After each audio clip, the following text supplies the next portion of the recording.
कुछ मदद चाहिए क्या?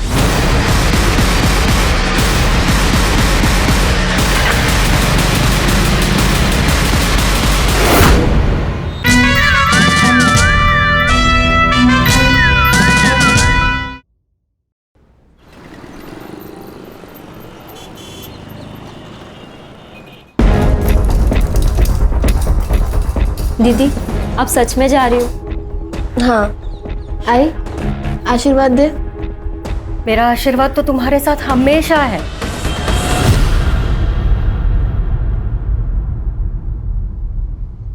पर एक बार और सोच लो, तुम पढ़ाई यहाँ रहकर भी तो कर सकती हो ना।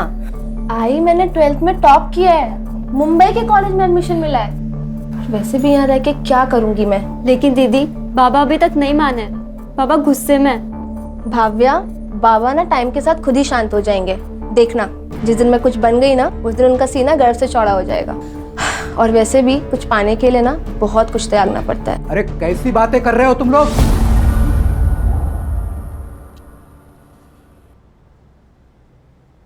अरे मुंबई कोई अच्छी जगह है क्या? पता है ना तुम्हें वहां जाके लड़कियां क्या क्या करती है? बहुत कहानियां सुनी है मैंने। मैं तुम्हें नहीं जाने दे सकता। बाबा, मैं ऐसा कोई काम नहीं करूंगी जिससे आपका सर झुके, आई प्रॉमिस। देख वानी, एक बात कान खोलकर सुन ले। आज अगर तू इस घर से मुंबई के लिए चली गई ना, तो तेरा और हमारा रिश्ता हमेशा हमेशा के लिए खत्म। नहीं बाबा, आप ऐसा कुछ नहीं करेंगे। सिर्फ आपके मन के डर के चक्कर में मैं अपना फ्यूचर नहीं बर्बाद कर सकती। चल आई, मैं चलती हूँ, ध्यान अरे रखना। वानी, अरे मत जा बेटी, पछता है तू।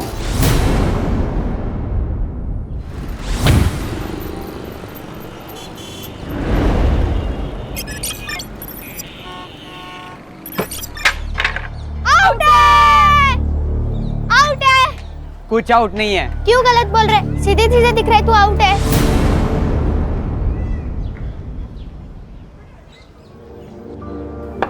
नो बॉल थी, जा वापस जाके बॉलिंग कर। चुपचाप बैट दे दे। नहीं दूंगा, जा। क्या करेगी? पापा को बुलाएगी? जा बुला के ला। इसने पापा को बुलाया तो? इसके पापा होंगे जब ना बताएगी।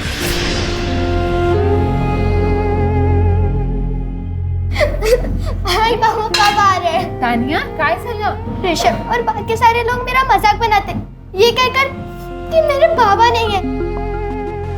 तुझे किसी के मुंह लगने की जरूरत नहीं।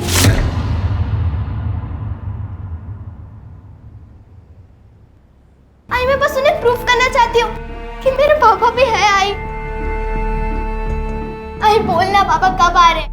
आई बोल तो। हाँ, बाबा जल्दी आएंगे। हाँ, और जब बाबा आएंगे ना, तो तेरी सारी फलटन से मिलवा देना, ठीक है? नहीं आई, तू झूठ बोल रही है। तू उन्हें कभी आने नहीं देगी। नहीं तानिया, बोलना आई, बाबा कब आएंगे? तानिया, अरे तानिया सुन तो मेरी बात। तानिया,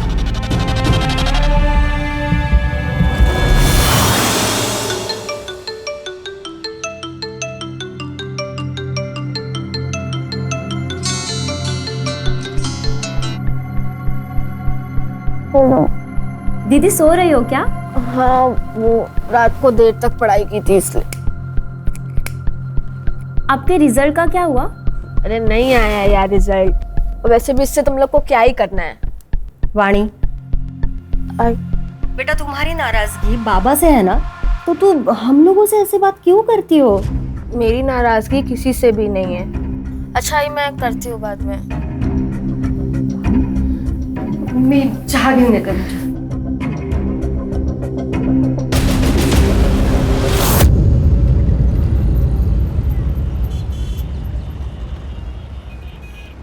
ले लीजिए बाबा। मैं पैसे लेने नहीं आया हूँ भैया, मैं आया हूँ इस बहना के लिए। चिंता मत करना, तुम्हारे बच्चे की दारू पीने की लत छूट जाएगी। ये आपको सब कैसे पता? तुम्हारे माथे पे जो लिखा है वो पढ़ लिया मैंने। तो बाबा, आप मुझे कुछ उपाय बताइए। उपाय? अचूक उपाय है मेरे पास। बाबा पैसे चाहिए तो ले लीजिए, यहाँ तमाशा मत कीजिए। बाबा, मेरे घर पे चलिए ना, मेरा बेटा घर पर ही है। चलो उपाय करते हैं।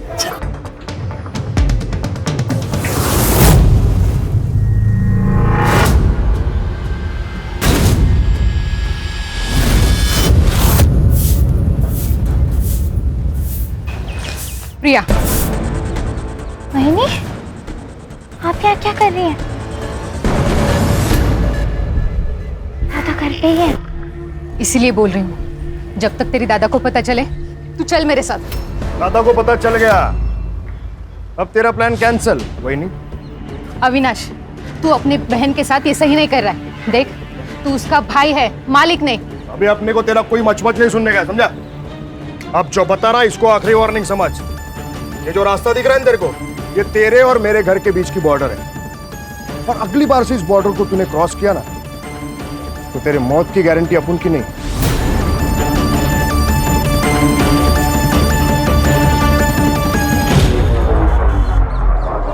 तो तू क्या देख रही? चल अंदर, चल अंदर।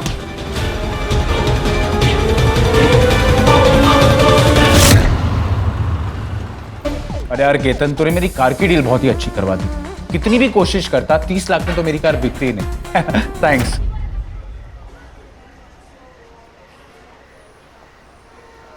यार भाई, शोरूम में बैठ के बेचो ना तो हर चीज महंगी बिकती है। और थैंक्स बोल के प्लीज दोस्ती को छोटा मत करो।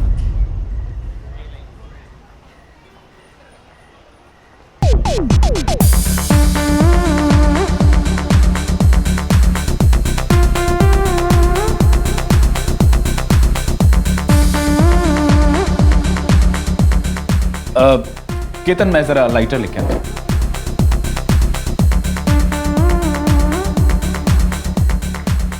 Excuse me, do you have a lighter? I don't smoke. That's really nice. और वैसे भी आप जैसी स्मोकिंग हॉट लड़की को सिगरेट पीनी भी नहीं चाहिए। So, can I buy you a drink? यहाँ की ड्रिंक्स बहुत पैथेटिक है। ठीक है, हम आपको ऐसी जगह पे लेके जाते हैं जहाँ पे ड्रिंक्स आपकी आंखों से भी नशीले हो। You sure? I'm very much sure. Okay. Let's go.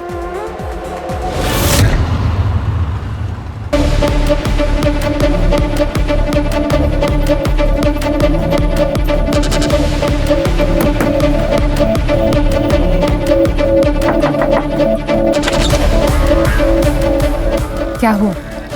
इसे अचानक क्यों बुलाया?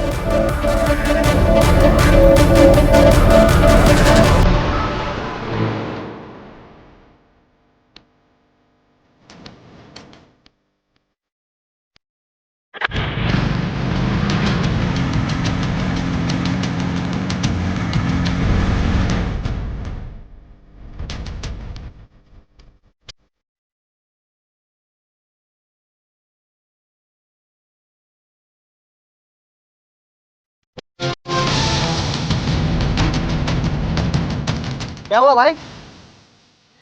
कुछ मदद चाहिए क्या?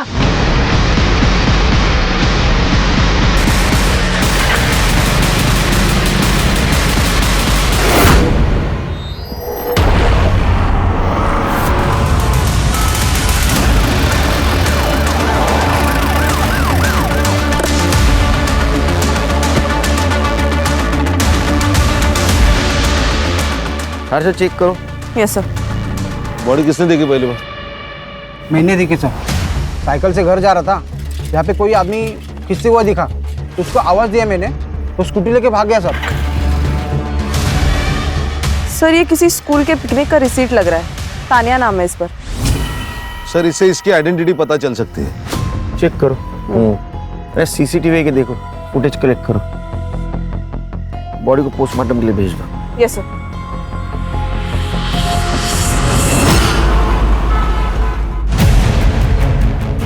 सर ये मर्डर वाले साइट का सीसीटीवी फुटेज है, और सर इसने स्कूटी के नंबर पर मिट्टी डाल के गंदा कर दिया ताकि नंबर पहचान में ना आए। सर इससे अच्छी डील आपको कहीं नहीं मिलेगी। केतन। अरे ज्ञान भाई कैसे हैं? हाँ ठीक हूँ। एक मिनट सर, आप 5 मिनट अंदर बैठिए, मैं आता हूँ। ज्ञान भाई क्या हुआ, परेशान लग रहा है? केतन, तू बोल रहा था ना तेरी वाइफ लॉयर है। हाँ, पर हुआ क्या? हमें डेड बॉडी के पास जो स्कूल पिकनिक का रिसीट मिला है, उसके स्कूल के प्रिंसिपल ने डेड बॉडी को आइडेंटिफाई कर लिया है। विक्टिम का नाम है नम्रता और उसकी बेटी तानिया उसी स्कूल में जाती है। वो आज स्कूल तो नहीं गई, लेकिन उसके घर का एड्रेस मिल गया है सर।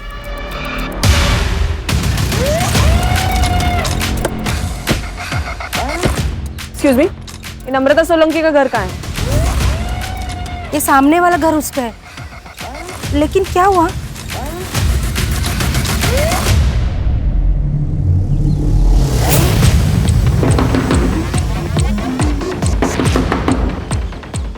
कौन है? कोई है घर में? नहीं, घर पे तो कोई नहीं है। खोलो दरवाजा। लेकिन बेटा, हमें आपकी मम्मी के बारे में आपसे बात करनी है। दरवाजा खोलोगी? आई, मेरी आई को क्या हुआ है? मुझे मेरी आई से मिलना है। आई को क्या हुआ है? बेटा शांत हो जाओ। आई को क्या हुआ है? मेरी आई को क्या हुआ है? तुम्हारे आई के साथ ये किसने किया है वो हमें भी ढूंढना है। तुम हमारी मदद करोगी ना? तुम्हारी आई कहाँ गई थी पता है? नहीं पता है। कितने बजे गई थी? वो करीब शाम के 6 बजे के आसपास निकली थी। तुम्हारे आई के पास तो मोबाइल होगा? नहीं, उनके पास फोन नहीं है। तुम्हारे बाबा कहाँ काम करते हैं? नहीं पता। उनका नाम? प्रकाश सोलंकी। बाबा का फोन नंबर? नहीं पता। बेटा, आपके घर पर कोई दोस्त या रिश्तेदार आते जाते हो जिनसे हम बात कर सके? नहीं। तुम्हारे बाबा का फोटो तो होगा तुम्हारे पास? नहीं है। बाबा कब से घर नहीं है? बहुत दिन हो गए। आखिरी बार कब मिली थी बाबा से? याद नहीं।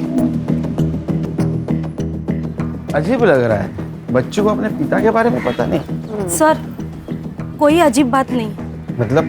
मतलब पिछले 6 महीने से नम्रता यहाँ पे रह रही थी, लेकिन इन 6 महीनों में एक बार भी उसका पति घर पे नहीं आया। फिर क्या 2-2, 3-3 साल नहीं आते घर पे पति? नहीं सर, ये कुछ अलग ही बात है। किसी के कुछ भी कहने से ना इससे परेशान नहीं होता है बेटा।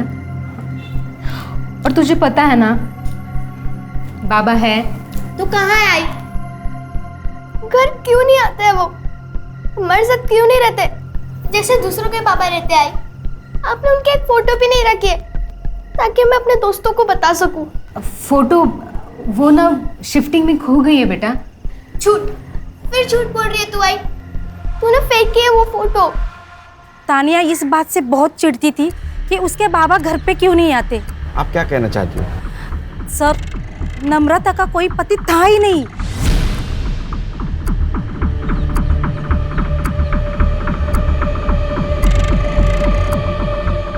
बेटा, जब तक तुम्हारे पापा घर पे नहीं आते हमारे साथ रहोगी? नहीं, आई ने बोला कि पापा इसी घर में आएंगे। मैं नहीं आऊंगी आप लोग के साथ। लेकिन बेटा, तुम अकेले कैसे रहोगे? मुझे नहीं आना है। सर, आप चिंता मत करो, मैं इसका ध्यान रखूंगी।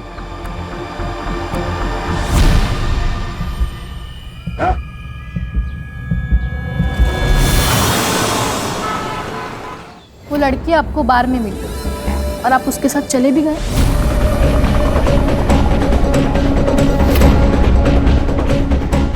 पूजा, जो हो गया सो हो गया।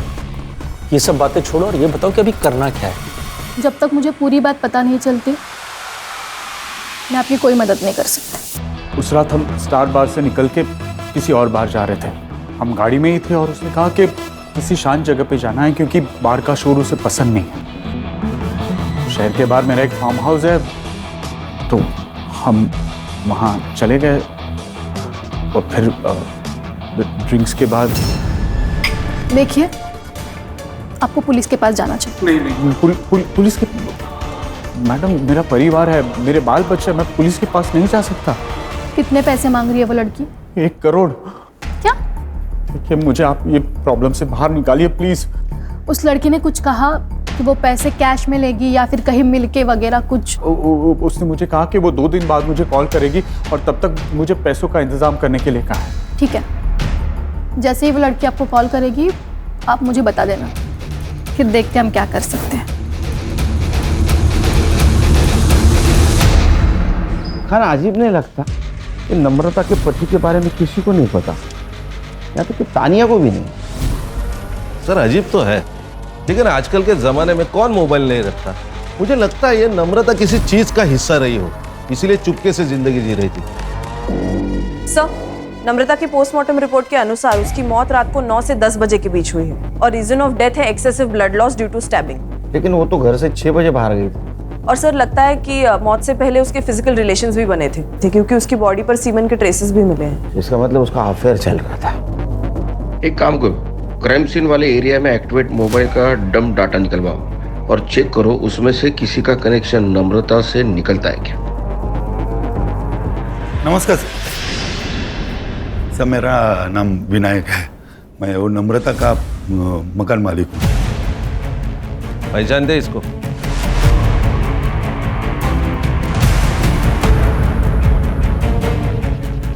नहीं सर। नम्रता के हस्बैंड के बारे में कुछ पता है? नहीं सर, मेरी उससे कोई मुलाकात नहीं। उसको घर तुमने रेंट से दिया था ना? हाँ सर, मगर मैंने मेरी जब घर किराए पे देना था तो उसकी ऐड ऑनलाइन पब्लिश किए थे। हाँ। तो वो ऐड देख के खुद ही मुझसे कांटेक्ट किया। तो उसको पूछा ना उसके फैमिली के बारे में? तो कैसा लगा घर? हो छान आहे, आवडलं मला। आप अकेली रहेंगी? नहीं नहीं, मैं और मेरी बेटी रहेंगे। अच्छा, और हस्बैंड? क्यों? नहीं, आप शादीशुदा है ना? हाँ, लेकिन मेरे पति ना काम की वजह से बाहर रहते हैं, लेकिन आते जाते रहेंगे। उसने तो कहा था कि उसके पति आते जाते रहेंगे, मगर पिछले 6 महीने से एक भी बार नहीं आए। वो जॉब नहीं करती थी ना, रेंट कैसे देती थी? पता नहीं, शायद उसका हस्बैंड देता होगा। अरे हस्बैंड था या नहीं मालूम नहीं, उसका प्रूफ नहीं, वो हस्बैंड कैसे देगा फिर? नहीं साहब, कोई तो था। तुम इतने यकीन के साथ कैसे कह सकते हो कोई था? मैं के साथ 3-4 दिन पहले मैं जब उसके घर में रेंट लेने के लिए गया था। ये लीजिए। Thank you. इस बार भी भाई साहब से मिलना नहीं हुआ? वो काम में थोड़ा बिजी रहते हैं ना, इसलिए। आई आ गई। आई तो बाबा से मिलने गई थी। जा तू अंदर जा, कपड़े बदल ले। सर, वो माँ बेटी का रिएक्शन इतना अलग था कि मैं कंफ्यूज हो गया। फिर मैंने जाने का नाटक किया और उनके ऊपर नजर रखने के हिसाब से मैं फिर वापस आ गया। कितनी बार तुझे समझाया, बाहर वालों के सामने बाबा के बारे में बात नहीं करनी है। लेकिन आई तूने ही तो कहा था कि जब पापा आएंगे तो उनसे मिल लेना। उसे यही बुलाया था ना? हाय। क्या बात है, आज जवानी का जोश इतना ठंडा लग रहा है? शक्ल पे 12 क्यों बज रहे हैं? मैं इनकी लॉयर हूँ और आपको तो पता है ना, ब्लैकमेलिंग एक संगीन जुर्म है। इसके लिए आपको जेल हो सकती है। अगर आप लॉयर हैं तो आपको ये भी पता होगा कि रेप की क्या सजा होती है। रेप? कैसा रेप? हमारे बीच में जो कुछ भी हुआ था वो म्यूचुअल कंसेंट से हुआ था, राइट? नहीं, पहले तुमने मुझे ड्रिंक कराया, उसके बाद नशे की हालत में मेरा रेप किया। यही केस बनेगा ना अगर तुमने 2 करोड़ रुपए नहीं दिए तो। 2 करोड़? लेकिन हमारी तो 1 करोड़ की बात हुई थी ना। हाँ, लेकिन अब 2 करोड़, क्योंकि तुमने इन लोग को भी इन्वॉल्व कर लिया ना अपने साथ। हम लोग पुलिस में जाएंगे। ये धमकी ना किसी और को देना जाके। फिर तुम लोगों को पुलिस में जाना होता ना तो यहाँ कैफे में नहीं बैठे होते। 2 दिन में 2 करोड़, वरना तीसरे दिन में ये वीडियो 9867-415 पे भेज दूंगी तुम्हारी वाइफ नेहा के पास। मेरी वाइफ का नंबर तुम्हारे पास कैसे है? क्या फर्क पड़ता है, चलो मैं चलती हूँ। 2 दिन में 2 करोड़, ठीक है? बाय। मुझे ऐसे लगता है आपको पुलिस में जाना चाहिए। अरे भाई साहब, ये तानिया का है, उसके घर पे लॉक है। मुझे नहीं पता मैम। सर, तानिया मेरे घर पे सो रही है। वो घर पे अकेली थी, उसका पैर गट गया, वो बहुत रो रही थी, इसलिए मैं उसे अपने घर पे लेके आई। मेरे पापा पर वो क्या मुझे नहीं पता है। लेकिन बेटा ऐसे कैसे तुम्हें नहीं पता? मैं झूठ नहीं बोल रही हूँ, मेरे पापा है। मेरी आई मुझे उनसे कभी मिलने नहीं देती थी। क्यों? नहीं पता, पापा पुराने वाले घर में आते थे, इसलिए गाई ने अपना घर बदल लिया। एक बात बताओ बेटा, दोनों में झगड़ा होता था? नहीं पता, मुझे मेरी आयन चाहिए, मैं उनसे कभी झगड़ा नहीं करूंगी। आप लोग प्लीज उन्हें वापस ला दो, प्लीज।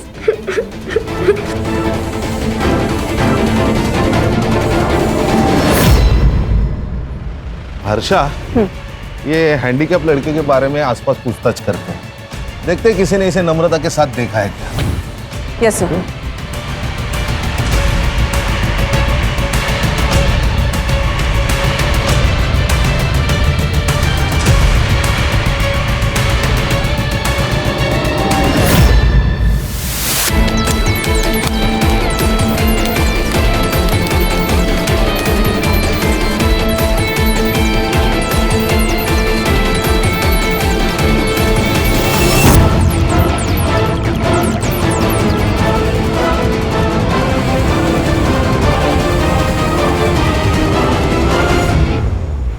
मैं गांव से अपना फ्यूचर बनाने आई थी मुंबई। अपने गांव की लड़कियों के लिए मैं एक मिसाल बनना चाहती थी, ताकि वो भी मेरी तरह सपने देख सकें और उन्हें पूरा करने की हिम्मत कर सकें। लेकिन मैंने मुंबई में हर वो काम किया जिसका बाबा को डर था। अरे मुंबई कोई अच्छी जगह है क्या? पता है ना तुम्हें वहां जाके लड़कियां क्या क्या करती है?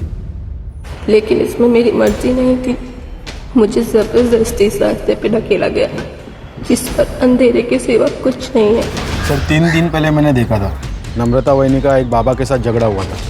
ये बाबा कौन है? त्रिलोक बाबा। सर ये चौराहे पे घूमते रहता है, लोगों का चेहरा पड़ता है और उनकी ज़िंदगी के बारे में बताता है, उनकी प्रॉब्लम्स बताता है। सर मैंने तानिया के स्कूल से एडमिशन फॉर्म मंगाया, तो उसकी डिटेल से पता चला कि फादर के कॉलम के आगे प्रकाश सोलंकी का नाम है, लेकिन एड्रेस नम्रता का है। लेकिन खान, जो औरत अपने पति के बारे में छुपाना चाहती हो, अपने पति का सही नाम क्यों लिखेगी? सर कहीं ऐसा तो नहीं है बिना शादी के इसे बच्ची हुई और ये पूरी बात दुनिया से छुपाना चाहती है? मुझे तो ये बाबा पे शक आ रहा है। तो ऐसा तो नहीं कि किसी ने मर्डर किया। वो क्राइम सीन वाले मोबाइल डाटा का क्या हुआ? हाँ सर काम चालू है, करड़े को भेजा मैंने।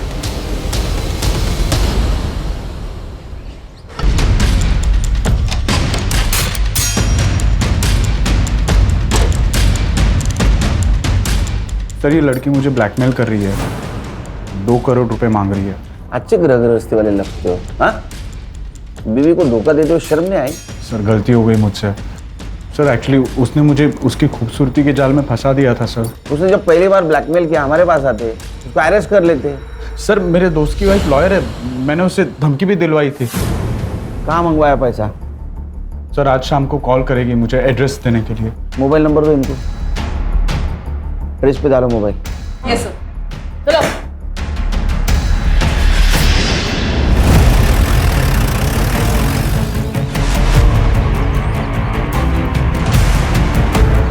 प्राइवेट प्लेस है साहब, कोई अपने कमरे में क्या करता है क्या नहीं हम उन्हें नहीं रोक सकते। इसको कोई मिलने आता था विजिटर?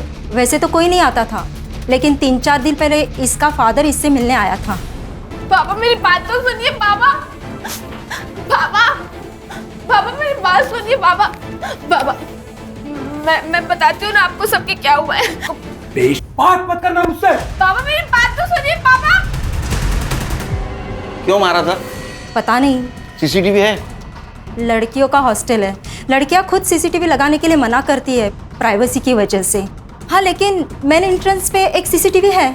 उसका फुटेज चाहिए हमें। जी हाँ बोलो। हाँ आ रहा हूँ। सब मैं कोई बाबा वाबा नहीं हो सकता। तो फिर ये कैसे बता रहा था तू इन लोगों को उनके जीवन में क्या होगा और क्या नहीं होगा? सब वो मुझे सब बताता था। कौन ओम? साहब अक्सर लोग मेरी दुकान पर अपनी बातें करते हैं तो मुझे पता चल जाता है कि किसकी ज़िंदगी में क्या चल रहा है। साहब ये त्रिलोक मेरे गांव का है, ये थोड़ा पूजा पाठ भी जानता है, तो मैं सबकी बातें इसको बता देता था और ये बाद में सबको अपने जाल में फंसाता था। तुम्हारे बच्चे की दारू पीने की लत छूट जाएगी। ये आपको सब कैसे पता? तुम्हारे माथे पे जो लिखा है वो पढ़ लिया मैंने। तेरा झगड़ा क्यों हुआ था रे नम्रता के साथ? ओम ने बताया कि नम्रता का पति उसके घर नहीं आता है, तो मैंने उससे बात की। तो मैंने नम्रता को कहा कि मैं तेरे पति को वापस लेके आता हूँ। पति के ना आने से ना तो मैं दुखी हूँ और ना ही परेशान, इसीलिए आपके विद्या का मेरे ऊपर कोई असर नहीं होने वाला। ऐसे अकेली जिंदगी नहीं जी पाओगी तुम। मेरी बात सुनो, मैं सब ठीक कर दूंगा, बस एक पूजा कराओ आप। चलिए जाइए यहाँ से। नम्रता ने तुझे घर आने से मना कर दिया, इसलिए तूने उसको रास्ते पे रोका, रेप किया उसके साथ और उसको मार दिया। सब मैं बस गलत जगह गलत वक्त पे पहुंचा था। तू खुद को पागल समझता है तू? नाटक करो। साहब एक बार रोशन से भी बात करिए। रोशन साहब उसकी मार्केट में टेलर की दुकान है, मेरी दुकान के थोड़ा आगे। एक दिन अरे बहनी, अरे मैंने मेरी बात तो सुनो। और साहब जिस दिन नम्रता का मर्डर हुआ था ना, इस रोशन को नम्रता ने थप्पड़ भी मारा था। ये वानी का कत्ल क्यों किया? सर मैंने अपनी बीवी को सब कुछ बता दिया, आपको सब कुछ बता दिया, फिर मैं वाणी का मर्डर क्यों करूंगा? सर, ये वाणी के फादर प्रसाद की सीडीआर रिपोर्ट। वाणी के मर्डर वाले दिन वो सुबह 5 बजे सातारा से निकला और मुंबई 11 बजे पहुंचा, और तब से उसका फोन स्विच ऑफ था। दिन भर उसका फोन स्विच ऑफ ही था और वापस रात को जब वो सातारा गया तब स्विच ऑन हुआ। दिन भर वो क्या कर रहा था ये पूछने के लिए मैं उसे कॉल कर रही थी सर, लेकिन उसने एक बार भी फोन नहीं उठाया। नहीं फोन नहीं उठाएगा वो, उसको उठाना पड़ेगा। खान सर,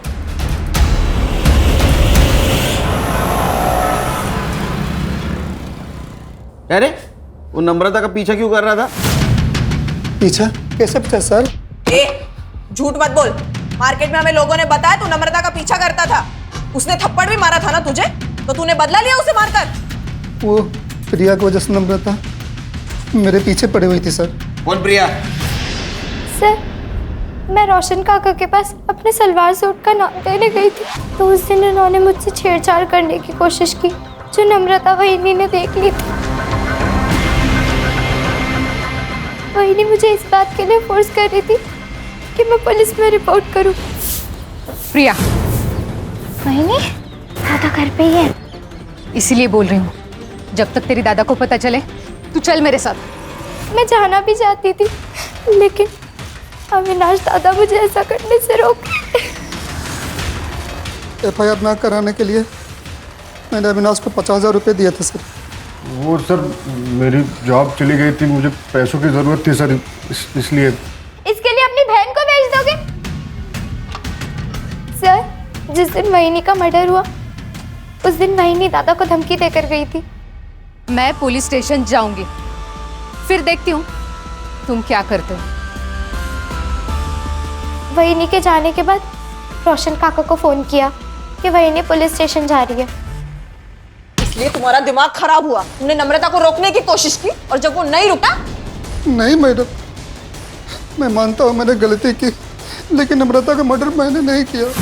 उस दिन पूरा दिन मैं अपनी दुकान पर ही था और मैं घर पे था। तेरे को पूछा किसने? आप प्रिया को भी पूछ सकते हो सर। क्या घर पे?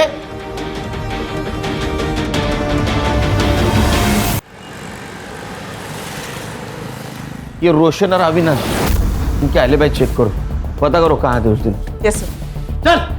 चल सर साहब, ये अपने रिश्तेदार के पास चुप कर बैठा था। साहब वो बातें तो कान पे आ ही रही थी, और मैंने माँ बेटी को लड़ते हुए भी देखा था। मैं समझ गया कि नम्रता के स्टोरी में उसका पति गायब है, तो साहब मैंने फ़ायदा उठाने की कोशिश की।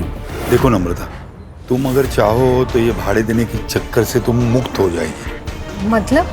तुम अगर चाहो तो हम एक दूसरे की मदद कर सकते हैं, एक दूसरे की अकेलापन दूर करके। मेरे पति आने वाले हैं, अगर उन्हें पता चला ना तो तुम्हारा क्या होगा ये तुम ही सोचो।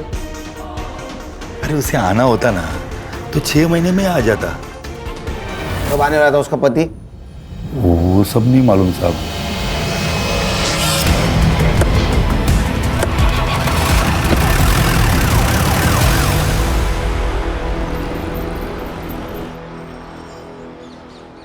सर मुझे सब कुछ नहीं पता जो आप बोल रहे हो ब्लैकमेलिंग के बारे में।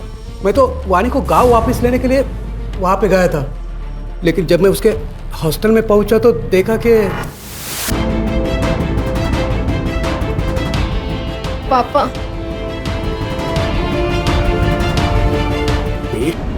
ये पढ़ाई चल रही है तुम्हारी? बाबा बाबा मेरी बात सुनिए। बात मत कर मुझसे। पापा मेरी बात तो सुनिए बाबा। बाबा मेरी बात सुनिए बाबा। बाबा मैं बताती हूँ ना आपको सबके क्या हुआ है। तूने सबके सामने उसको थप्पड़ मारा, लेकिन तेरा गुस्सा ठंडा नहीं हुआ। तू गांव गया, फिर से 3 दिन के बाद यहाँ आया, उसका मर्डर किया और फिर से सातारा चला गया।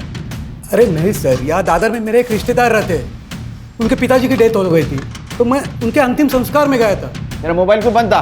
क्योंकि सर मोबाइल की बैटरी पूरी खत्म हो गई थी। साहब आपको मेरे ऊपर भरोसा नहीं है तो मेरे रिश्तेदार से पूछ लो। सर प्रसाद के रिलेटिव से मैंने बात की। एक्चुअल में उसके फादर की डेथ हुई थी, इसलिए वो मुंबई आया था। और सीसीटीवी फुटेज का क्या हुआ? सर उसमें तो कुछ नहीं मिला, क्योंकि हॉस्टल के पीछे की एक दीवार टूटी हुई है, जहाँ से लड़कियां देर रात तक आती जाती है। शायद किलर वहीं से आया होगा। PM report? Sir PM report में तो ड्रग एडिक्शन की बात सामने आई है, और अकॉर्डिंग टू द सीडीआर वानी के पास 2 मोबाइल नंबर्स थे। एक वो अपने पर्सनल काम के लिए यूज़ करती थी और दूसरे से लोगों को ब्लैकमेल करती थी। लेकिन हाँ सर, वो मोबाइल फ़ोन मिसिंग है। वो मिलना बहुत ज़रूरी है। मुझे यकीन है रैकेट है, इसमें ये अकेली वाणी इन्वॉल्व नहीं थी। उन लोगों ने अपने आप को बचाने के लिए वाणी का मर्डर कर दिया। सर ये पेइंग पैटर्न के हिसाब से नम्रता के घर का रेंट और ग्रोसरी मिला के 4-5 हजार का हिसाब है। स्कूल फीस है 3,000 रुपए। ये नम्रता को जो भी पैसा आता था वो मंथ एंड में या फर्स्ट वीक में आता था। ये महीने का तो पैसा आ गया है, इसका मतलब अब जो भी पैसा आएगा वो अगले महीने आएगा, और ये पैसा देने वाला उसे अगले महीने ही कांटेक्ट करेगा। घर पे नजर रखनी पड़ेगी, वो आएगा शायद।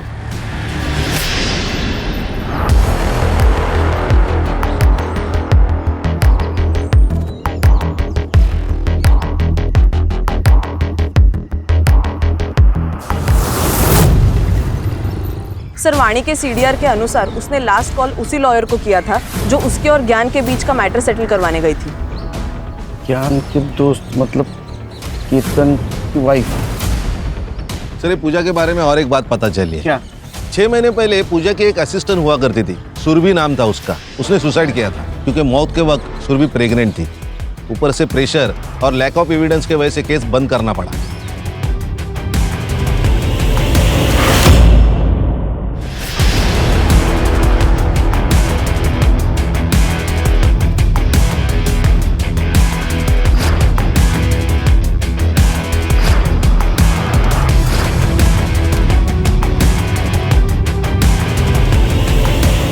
मैडम सुनिए मेरी बात। मैडम मैंने कुछ नहीं किया है, मेरी बात सुनिए।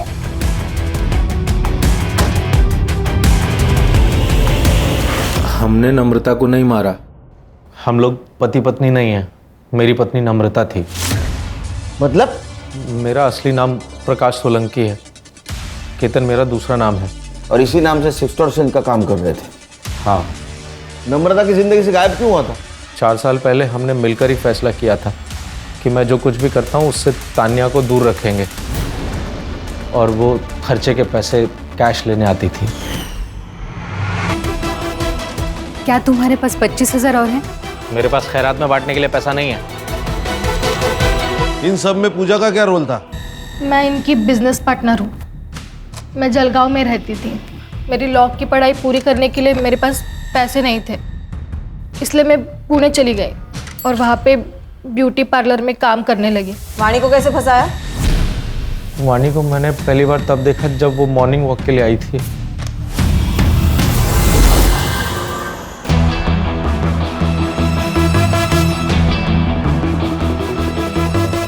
धीरे धीरे हमने उससे जान पहचान बढ़ाई, फिर उसे अपने घर पर इनवाइट किया। उसके जूस में सेडेटिव मिलाकर उसे तुम लोगों ने ना मेरी जिंदगी बर्बाद कर दी है। अब मैं कुछ भी बर्दाश्त नहीं करूंगी। मैं अभी पुलिस को जाके सब कुछ बता दूंगी।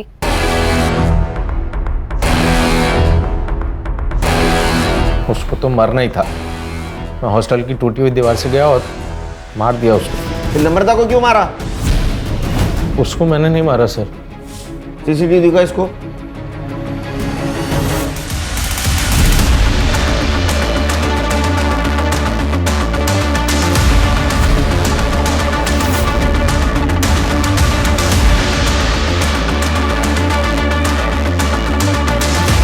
वो नम्रता तेरी हेल्प करना चाहती थी और तूने उसको मार दिया?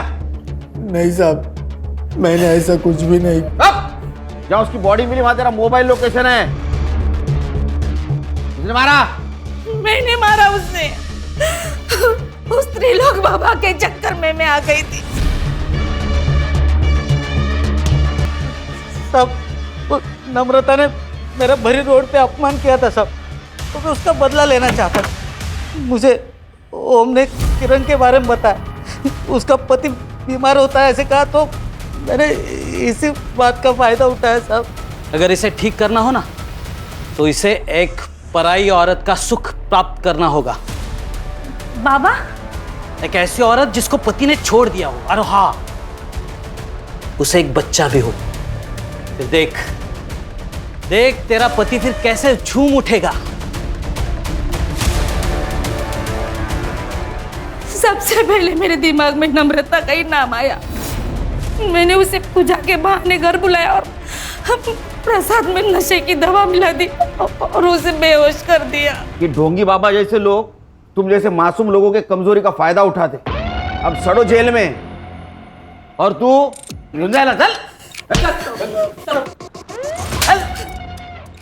अंधविश्वास, लालच और गलत तरीके से कमाया हुआ पैसा दूर से बहुत अच्छा दिखता है, लेकिन वो जब अपने नजदीक आता है तो अपने जिंदगी को खंडर बना देता है। सर कई बार लोग इसमें फंसकर सही कदम नहीं उठा पाते। उन्हें इतनी हिम्मत नहीं होती कि पुलिस वालों को जाके इन्फॉर्मेशन दे, बल्कि वो मैटर अपने हाथ में लेते हैं, कभी डर से तो कभी अपनी इच्छा से। और यही से क्राइम की शुरुआत होती है। और अगर ऐसे हादसों से बचना है तो खुद पुलिस नहीं बनना चाहिए, पुलिस के पास जाना चाहिए, उन पर भरोसा रखना चाहिए, उनकी सहायता लेनी चाहिए। सही कहा सर।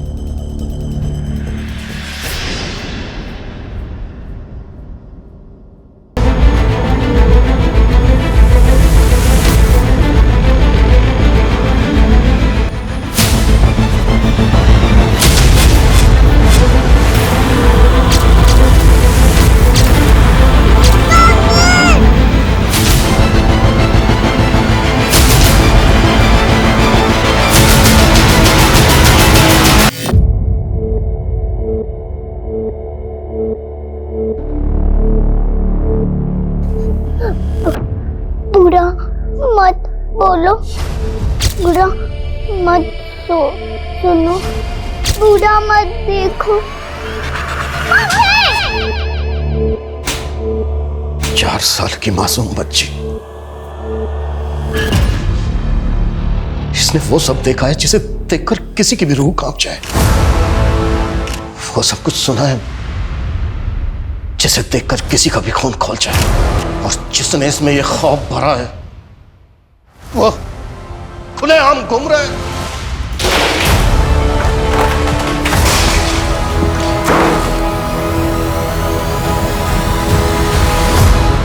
छोड़ूंगा नहीं मैं उसे।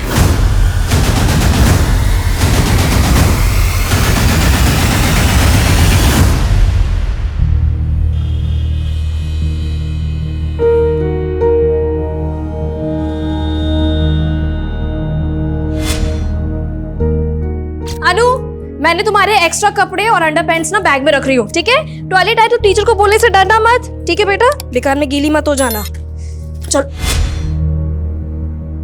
अनु, ये क्या किया तुमने बेटा?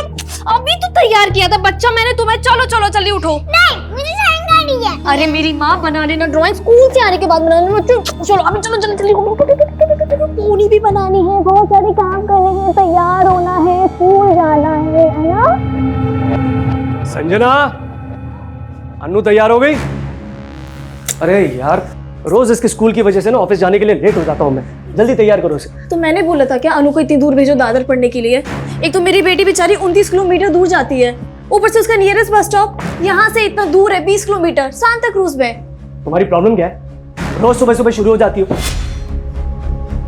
जो भी कुछ कर रहा हूँ उसकी भलाई के लिए कर। मैं चाहता हूँ उसे अच्छी एजुकेशन मिले और तुम हो कि तुम तो ऐसे बात कर रहे हो जैसे तो इसकी हाई स्टडीज चल रही है। रोहन, प्री स्कूल तो यहाँ बोरीवली में भी है ना? स्टॉप इट संजना, अभी ऑफिस जाना हो तो शाम को आऊंगा ना, तब आराम से लड़ लेना मुझसे। रोहन, तुम्हें क्या हो जाता है?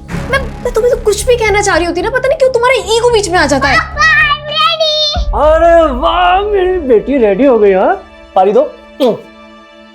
चले स्कूल?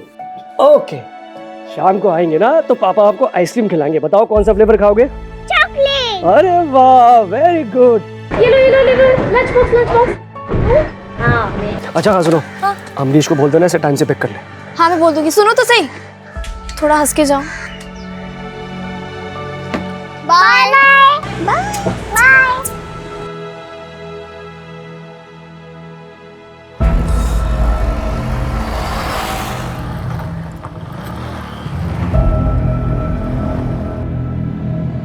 अनु आ गया। अरे अरे मैं कहाँ जा रही हूँ? अरे अमरीश रुको, नाश्ता कर लो। नहीं दीदी, फ्रेंड्स के साथ पढ़ाई करने जाना है। नेक्स्ट वीक से एग्जाम है ना। और दीदी वो अनु को मैं पिक नहीं कर पाऊंगा एग्जाम्स खत्म होने तक। ठीक है कोई बात नहीं, मैं मैनेज कर लूंगी। चल चाय पी ले, उसके बाद जाना। नेक्स्ट टाइम दीदी, प्लीज नेक्स्ट टाइम प्लीज। अरे इससे बड़ी जल्दी आज। अनु आते ड्राइंग चेंज तो कर लेती बेटा। टिफिन फिनिश किया? आज फिर से सुसु किया तुमने? स्कूल वाली मासी ने अंडर पैंट चेंज किया? एक सेकेंड, कौन है? हाँ माँ जी, अनु अभी आई है स्कूल से। हाँ मैं बिल्कुल ठीक हूँ। आपके घुटनों का दर्द कैसा है?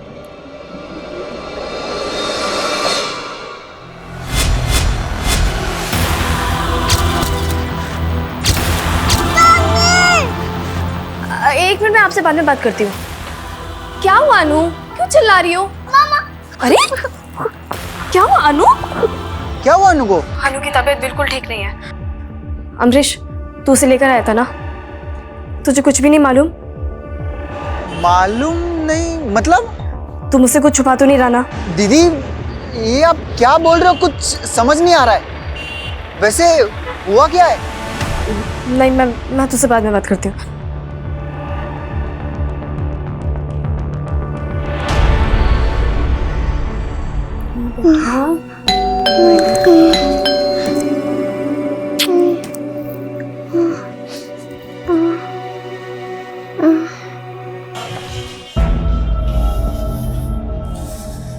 कॉफी बना दो, जब ये और लड़ना बाकी है।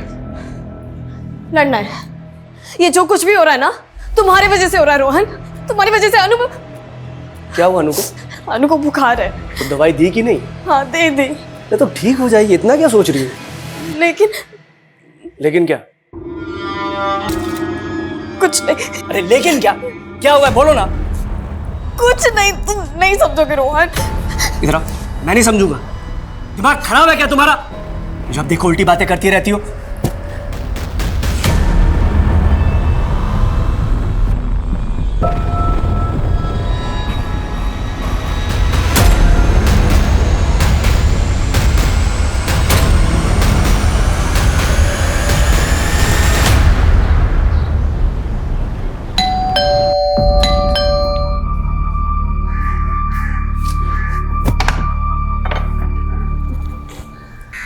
संजना तू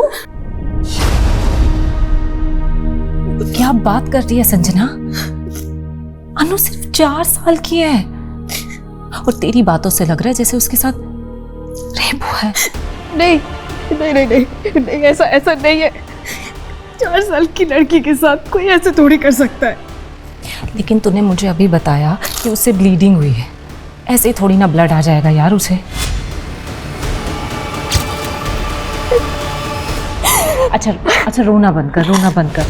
और मुझे ये बता, जब अनु स्कूल से आई थी तो उसने तुझे क्या बताया? उसे कहाँ समझ है रश्मि। स्कूल से आने के बाद बस रोज आ रही थी, अजीब सी बिहेव कर रही थी। उसके बाद से उसको बुखार आ गया। एक बात बोलूं, प्लीज पुलिस के पास जाओ। नहीं, पुलिस नहीं, मेरी बेटी बहुत छोटी है। पुलिस के पास नहीं, मैं पुलिस का मैटर नहीं। यार समझ अनु सिर्फ छोटी सी बच्ची है 4 साल की और उसके साथ ये सब हुआ है। तुझे पुलिस के पास जाना चाहिए। नहीं रश्मि, तूने सब उल्टा समझ लिया है। देख मैं बस तुझसे एक छोटा फेवर मांग रही हूँ। तेरी नजर में अगर कोई डॉक्टर है जो घर आके मेरी बेटी को देख ले, एटलीस्ट इतना बता दे कि ब्लीडिंग की वजह क्या। अच्छा ठीक है, मैं कुछ करती हूँ।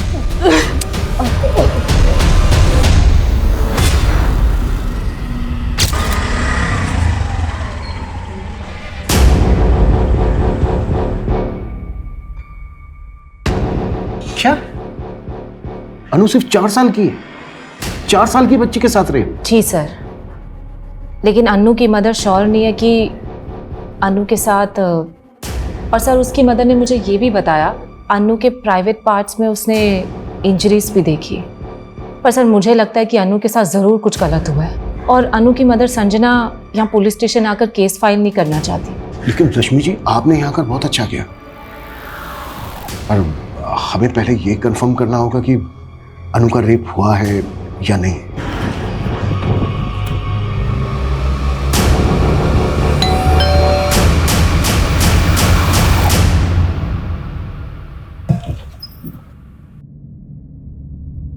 रश्मि, संजना, ये डॉक्टर अंजलि प्रसाद है, गायनेकोलॉजिस्ट। नमस्ते मैम। नमस्ते। ये आप? जी मैं इनकी असिस्टेंट हूँ।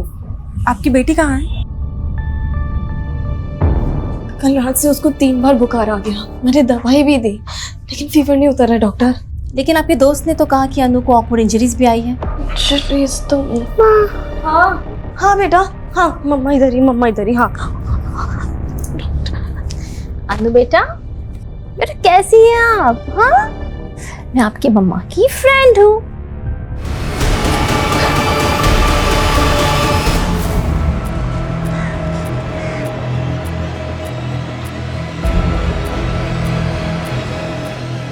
संजना जी, मैं police inspector Abhimanyu Jindal. Inspector ji, आपकी फ्रेंड रश्मि ने हमें सब कुछ बता दिया है और अभी डॉक्टर ने भी कंफर्म कर दिया है। रश्मि ने आपको? देखिए, मैं आपकी उलझन समझ सकता हूँ। रेप विक्टिम की 90% फैमिलीज बिल्कुल ऐसा ही सोचती हैं जैसा आप सोच रहे हैं। मेरी बेटी बहुत छोटी है सर। मेरी बेटी 4 साल की है, सिर्फ 4 साल की। उसके साथ कोई ऐसा। इसी बात को लेकर तो मैं भी परेशान हूँ संजना जी। मेरी भी एक बेटी है,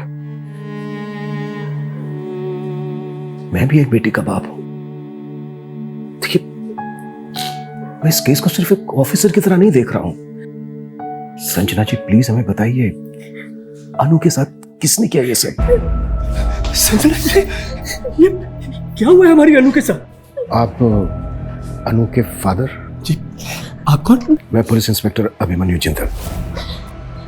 सर आप 2 मिनट मुझे अपनी वाइफ से बात करने दीजिए। इधर आओ। रश्मि को बता दी, पुलिस को बता दी, मुझे कुछ नहीं बताया। बताने की कोशिश की थी मैंने तुम्हें, लेकिन तुम। सर मैं आपके हाथ जोड़ती हूँ सर आप प्लीज चले जाइए। मेरी बेटी बहुत छोटी है सर, ना तो उसमें इतनी हिम्मत है कि वो आपके सवालों के जवाब दे। संजना जी, मैं समझ सकता हूँ कि आप पूरी तरह से टूट चुकी हैं, लेकिन प्लीज मेरी बात समझिए। वो क्रिमिनल इस वक्त आजाद घूम रहा है। ऐसे पेडोफिल पूरी सोसाइटी के लिए खतरा है। ये सिर्फ एक क्राइम करके नहीं रुकते हैं। देखिए, अगर उसको नहीं रोका गया तो आज उसने आपकी अनु को नुकसान पहुंचाया है, कल वो किसी और अनु को नुकसान पहुंचाएगा। प्लीज समझिए मेरी बात को। पर मैं नहीं जानती सर किसने किया मेरी बच्ची के साथ। देखिए संजना जी, ये कब हुआ, कैसे हुआ, कुछ तो अंदाजा होगा आपको। तो मेरी बच्ची स्कूल गई थी, बहुत अच्छी थी, बहुत खुश थी। फिर जब वापस आई तो अरे क्या हुआ अनु? छोड़। अनु ने कुछ तो बताया होगा आपको। अनु की तो जुबानी से सिल गई सर। सर आप क्यों परेशान कर रहे हैं हमें? देख नहीं रहे हम आपसे बात करने की हालत में नहीं है अभी। प्लीज जाइए आप। मुझे नहीं लगता कि अनु आपको कुछ बता पाएगी, और मैं ये सजेस्ट भी नहीं करूँगी कि आप उससे बात करके उसे वो सब याद दिलवाएं। सर वो सिर्फ 4 साल की है, मेंटली और फिजिकली दोनों लिहाज से हेल्पलेस है। उसे इस ट्रॉमा से बाहर निकालना ही हमारी प्रायोरिटी है। और हमारी प्रायोरिटी है अनु के गुनहगार को जल्द से जल्द पकड़ना, वो भी विक्टिम के स्टेटमेंट के बिना। सर अनु की ये ड्राइंग किस बात का इंडिकेशन दे रही है? ये देखिए सर, ये तीसरा बंदर जो बुरा ना देखने की सीख देता है, पर ये तो देख रहा है। क्या इस ड्राइंग का क्रिमिनल के साथ कुछ लेना देना हो सकता है?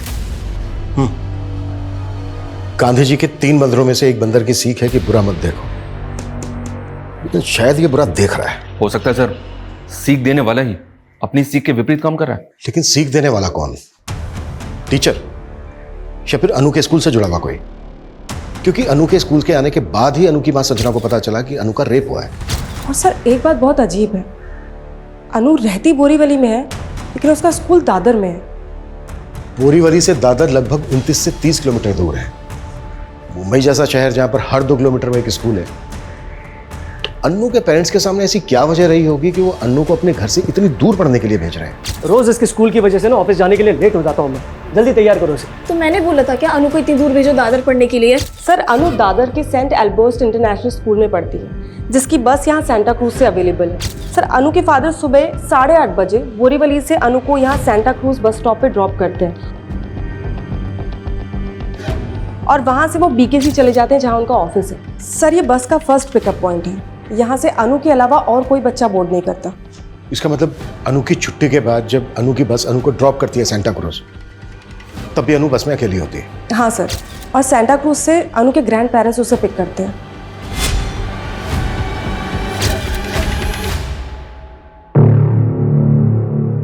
सर अनु अपने ग्रैंड पेरेंट्स के यहाँ 1 बजे से 3 बजे तक रहती है। उसके बाद उसका मामा उसे वहां से लेकर बोरीवली ड्रॉप कर देता है।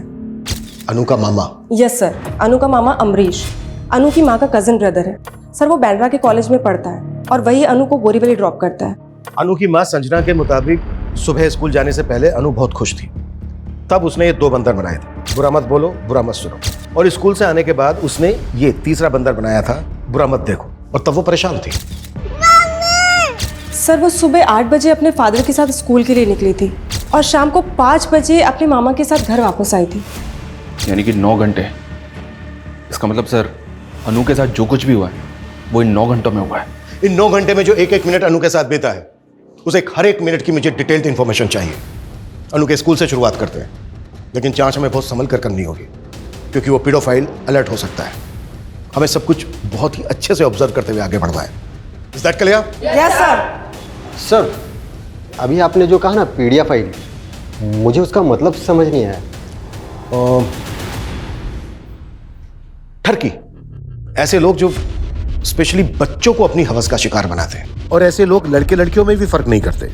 इन्हीं की बदौलत हर घंटे में एक बच्चा मोलेस्टेशन का शिकार हो रहा है, और इससे पहले कि वो किसी दूसरे बच्चे को अपनी हवस का शिकार बनाए, हमें उस तक पहुंचना होगा।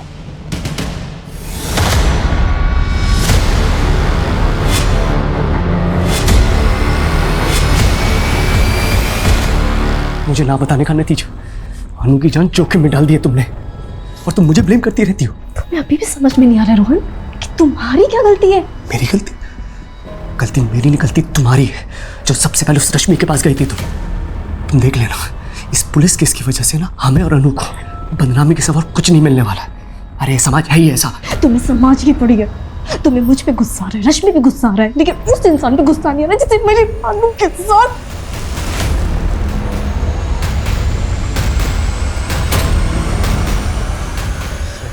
प्लीज मुझे और मेरी बेटी को अकेला छोड़ दो।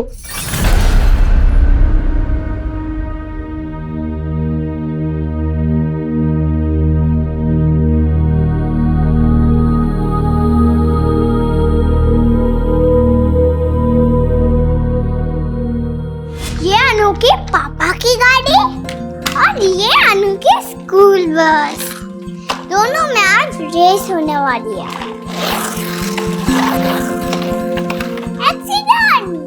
एक्सीडेंट? अरे बाप रे, ये अनु के पापा की गाड़ी और स्कूल बस में कब रेस हुई? आज ही तो फिर जीता कौन? पापा। पापा ऑलवेज विन। तेरे पापा के आगे हमेशा मैं हार जाती हूँ। तू ही तो है जिसने हमें जोड़ के रखा मेरे बच्चों।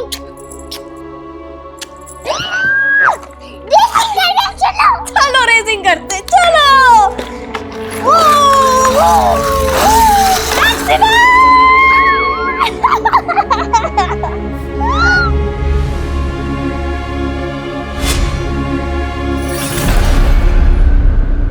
आपके स्कूल में कितने टीचर और कर्मचारी हैं जो मेल हैं? आप सिर्फ इतना पूछना चाहते थे मुझसे? देखिए मनीष जी, आपकी स्कूल की एक बच्चे के साथ रेप हुआ है। रेप? क्या बात कर रहे हैं सर? ऐसा यहाँ हो ही नहीं सकता। हुआ है, तभी आए हम यहाँ पर। आपके साथ कोई गुफ्तगू करने नहीं आए हैं। अब आप ये बताइए कि आपके स्कूल में कितने पुरुष अध्यापक हैं, पुरुष कर्मचारी हैं आपको मिलाकर? सर मेरे अलावा यहाँ पर 9 और मेल टीचर्स हैं और ड्राइवर्स और पीएन्स को मिलाकर 7 और लोग हैं। इन सबकी प्रोफाइल, फ़ोन नंबर, एड्रेस सब कुछ चाहिए हमें। जी मैं प्रोवाइड करा दूंगा। बट सर आपने ये नहीं बताया कि ये रेप किस बच्चे के साथ हुआ है? अनु श्रीवास्तव, 4 साल की बच्ची है, KG2 में पढ़ती है, उसका रेप हुआ है। सर ऐसा हो ही नहीं सकता है। यहाँ पर नर्सरी से लेकर 5th ग्रेड के सारे स्टूडेंट्स को फीमेल टीचर्स ही पढ़ाती हैं। अनु की क्लास टीचर को बुलाइए।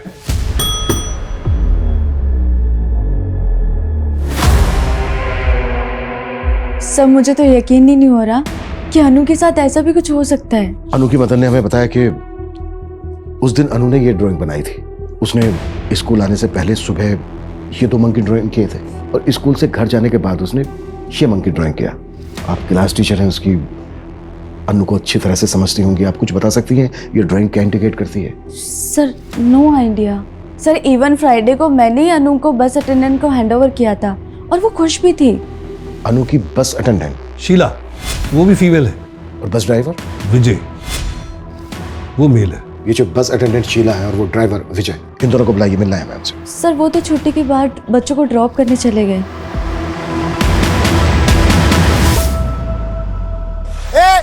अरे रुको, अरे भाई कहाँ जा रहे थे आप लोग?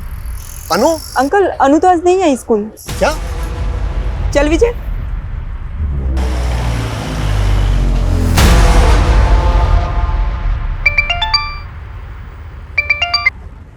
हाँ जतिन। हेलो शीला, कहाँ है तू? बस में हूँ, बोल क्या बात है?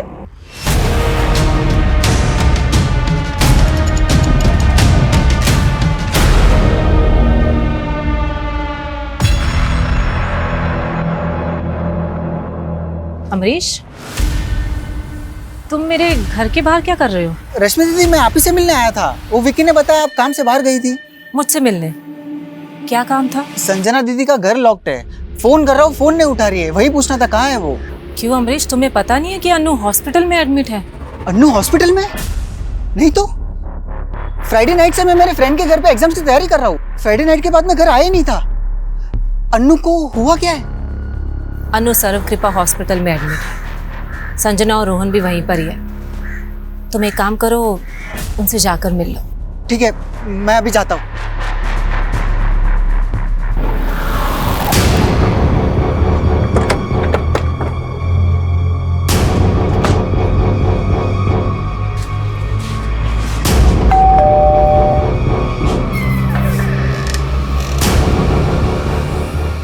जी आप अनु की दादी हैं?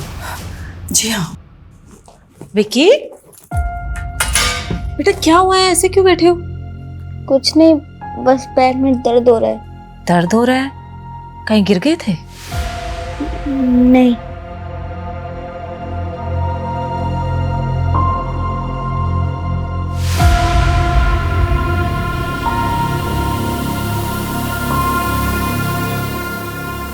ये क्या कह रहे हैं आप? अरे आप क्या कह रहे हैं? ऐसा कैसे हो सकता है हमारी अन्नू के साथ? आपको पता नहीं था अब तक इस बारे में? मेरा मतलब आपके बेटे और बहू ने कुछ बताया नहीं था? नहीं, लेकिन अभी संजना से सनीचर को बात हुई है। सिर्फ इतना कहा कि अन्नू को हल्का सा बुखार है बस। हाँ, और हम सोच रहे थे कि वो ठीक हो गई होगी, लेकिन आज दोपहर को जब मैं उसे बस स्टॉप पर लेने गया तो पता चला कि वो स्कूल गई ही नहीं है। अंकल अनु तो आज नहीं आई स्कूल। उसके बाद मैंने रोहन को फोन भी किया, उसने भी कुछ नहीं बताया।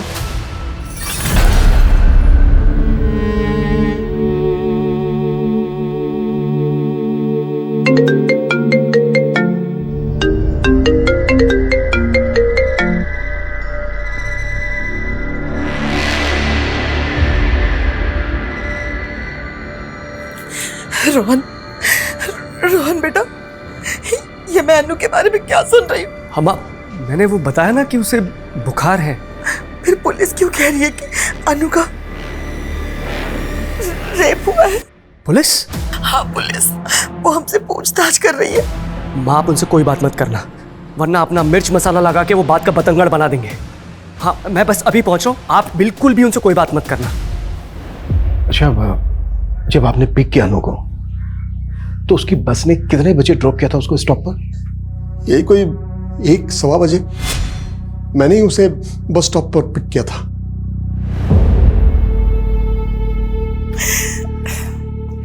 ये लो, मैं जरा अपने दोस्त से मिल के आता हूँ। उसके बाद मैं शाम तक घर आया, लेकिन तब तक अनु अपने मामा के साथ घर जा चुकी थी। रमेश जी, जब आपने अनु को बस स्टॉप से पिक किया तो कैसी थी वो? कुछ चेंज लगा आपको उसमें दूसरे दिनों के मुकाबले? नहीं, वैसे तो ठीक ही लग रही थी, लेकिन हाँ थोड़ी चुप चुप सी थी। और उसकी दादी ने भी कहा कि उसने ठीक से खाना भी नहीं खाया था। तो क्या लगता है आपको, अनु के साथ जो ये हादसा हुआ वो स्कूल में हुआ होगा या फिर बस में? मैं नहीं कह सकता सर, लेकिन हाँ बस में वो लास्ट स्टॉप पर उतरती थी और सेकेंड लास्ट स्टॉप भी खार का है, तो ये 15 मिनट वो बस में अकेली ही होती थी। खार से लेकर सेंटा क्रूज तक बस में अनु के साथ 2 ही लोग होते थे, लेडी अटेंडेंट और ड्राइवर। इन पर शक है आपको? हाँ, ड्राइवर। तो रमेश जी, आपके कहने का मतलब ये है कि... एक मिनट सर, अभी इस बारे में हम कुछ भी बात नहीं कर सकते। मेरे बेटे ने मना किया। ये कैसी बात कर रही हैं आप? देखिए, अगर आप लोग बात करने से कतराएंगे तो अनु के गुनहगार तक कैसे पहुंच पाएंगे हम? लेकिन मेरा बेटा तो... ये भी तो सही कह रहे ना, एक तो पहले ही अनु का एडमिशन इतना दूर करवा दिया और ऊपर से ये... रमेश जी, आप वो ड्राइवर की कुछ बात कर रहे थे। ये ड्राइवर जैसे लोगों पर ना ज्यादा भरोसा नहीं कर सकते।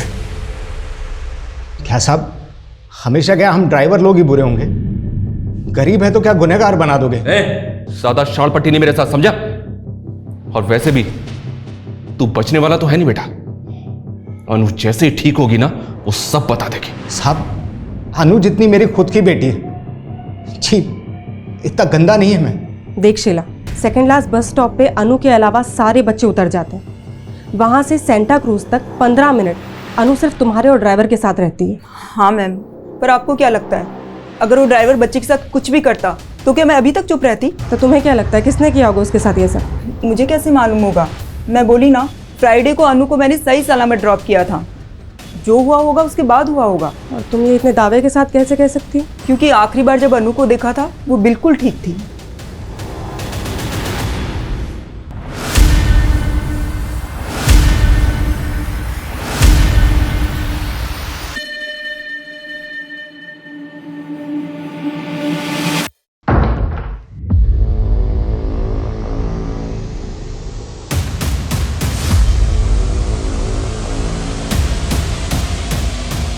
दीदी, ये सब आप उस दिन फोन करके ये बताना चाहती थी कि अनु के साथ... देख अमरीश, अगर तूने कुछ किया है तो बता दे। ये आप क्या बोल रहे हो? आप चाहते हो तो आप मुझे मार लो, मेरी जान ले लो, पर ऐसा मत बोलो प्लीज प्लीज। मैंने कुछ नहीं किया है। तेरे को मैंने इस घर में रुकने की परमिशन दी और तू ये लापरवाही करे। तेरी वजह से 8 बजे अनु आई है आज। जीजा जी, मेरे भी एक्स्ट्रा क्लासेस होते हैं। आपके पेरेंट्स का घर कॉलेज से काफी दूर है, रोज रोज अनु को लाना पॉसिबल नहीं है मेरे लिए, सच में। और मैं बोल दूं कि तेरा इस घर में रुकना ही पॉसिबल नहीं है तो क्या कर लेगा? हाँ तो ठीक है, जितने दिन आपके घर पे रहो ना, उतना रेंट ले लीजिए। कितना हुआ? अमरीश, बोला कितना हुआ? अमरीश नहीं, पागल है क्या? रोहन भाई है मेरा। अरे सगा भाई नहीं है तुम्हारा ये। देख रहे हो क्या औकात दिखा रहा है अपनी ये? उस थप्पड़ का बदला लेने का तो नहीं सोचा तूने? दीदी आप फिर से मैंने कुछ नहीं की। अमरीश, मेरे घर से निकल जा। अपने रहने का ठिकाना तू कहीं और देख, क्योंकि मैं नहीं चाहती कि मेरी अनु के आसपास कोई भी मर्द रहे। पापा को समझ में आ गया ना मैंने क्या समझाया है? हाँ बेटा, ये पुलिस के चक्कर में पड़ के अपने ही खानदान की बदनामी होगी। ड्राइवर, प्यून, प्रिंसिपल, इन सब के साथ साथ अनु के स्कूल में जितने भी मेल मेंबर्स हैं सबकी प्रोफाइलिंग करो। और अनु की फैमिली में दादा, मामा और अनु के फादर। अनु के फादर? हाँ, क्यों नहीं। अनु को स्कूल के लिए सुबह उसके फादर ही तो लेकर गए थे। देखो, इस लिस्ट में से हम किसी को बाहर नहीं रख सकते। Okay sir. सर, मैं तो कहता हूँ इन सबको उठा लेते हैं और सबकी एक बार अच्छे से पूछताछ करते हैं। नहीं, इस केस को अगर हम रेगुलर केसेस की तरह राउंड अप करेंगे कुछ हाथ नहीं लगेगा हमारे। हमें इन सबके दिमाग से खेलना है। पीडोफाइल्स की मनोदशा पर काम करने वाले साइकोलॉजिस्ट डॉक्टर वेंकट को मैं इस केस में इन्वॉल्व कर रहा हूं। डॉक्टर वेंकट कुछ ऐसे सवालों की लिस्ट तैयार कर रहे हैं जो हम इन सबसे पूछेंगे। उस दिन उन 9 घंटों में अनु जिन सबके साथ थी, तब तक तुम लोग ये पता करो कि उन 9 घंटों में इन लोगों के अलावा कोई और भी कांटेक्ट में आया था क्या अनु के?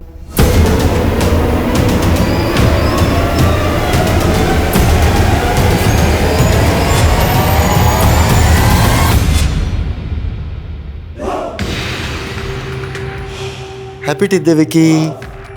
Teeth day? हाँ, टीथ डे, दंत दिवस। उमेश, कैसे सोच लेते हो तुम ऐसी बातें? हाँ, दंत दिवस भी होता है क्या? क्यों नहीं हो सकता? सोच के देखो ना, जैसे लाखों लोग एक साथ बैठकर योगा करते हैं, ठीक वैसे लाखों लोग एक साथ बैठ के दांत घिसेंगे।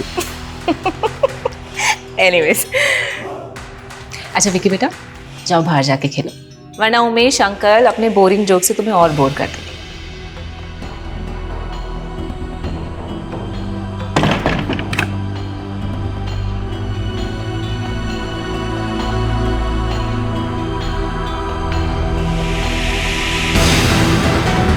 सर, हमारे जितने भी सस्पेक्ट हैं, मैंने इन सब के डिजिटल फुटप्रिंट चेक किए हैं। इन सभी के सोशल मीडिया पे फीमेल फ्रेंड्स हैं। ज़्यादा कुछ नहीं है, सिर्फ वर्चुअल इंटरेक्शन। सोशल मीडिया पे आजकल ये कॉमन है। चैट हिस्ट्री कैसी है, वल्गर है या फिर नॉर्मल? विकी और अमरीश की चैट हिस्ट्री में कहीं कहीं वल्गैरिटी नजर आती है, और इन सब की ब्राउजिंग हिस्ट्री में जाएं तो लगभग ये सब के सब पोर्न साइट्स पे जाते हैं।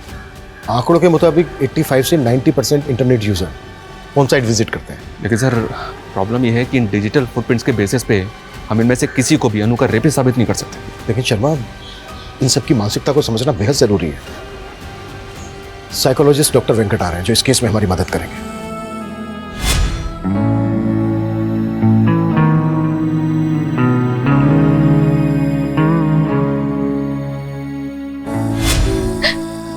अब हम घर जल्दी जाएंगे बेटा। हाँ, मम्मा आपको लेके जाएगी। ये पेडोफाइल्स कैसे सोचता है, ये हमें उन सवालों के जवाबों से पता चल सकता है जो मैंने तैयार किए हैं। तो ठीक है, इन सवालों की बंदूक बनाकर एक एक करके सब पे तानते हैं। लेकिन सर, ये सवाल किसी इंटेरोगेशन से कम नहीं है, और बिना सबूत के हम उनके साथ क्वेश्चनिंग भी नहीं कर सकते। प्यार से समझा के लाओ सबको, और जो प्यार से ना माने उसे इनडायरेक्ट में थ्रेट दो कि जो भी क्वेश्चनिंग में हमारा सपोर्ट नहीं करेगा वो रडार में हमारे सबसे ऊपर होगा।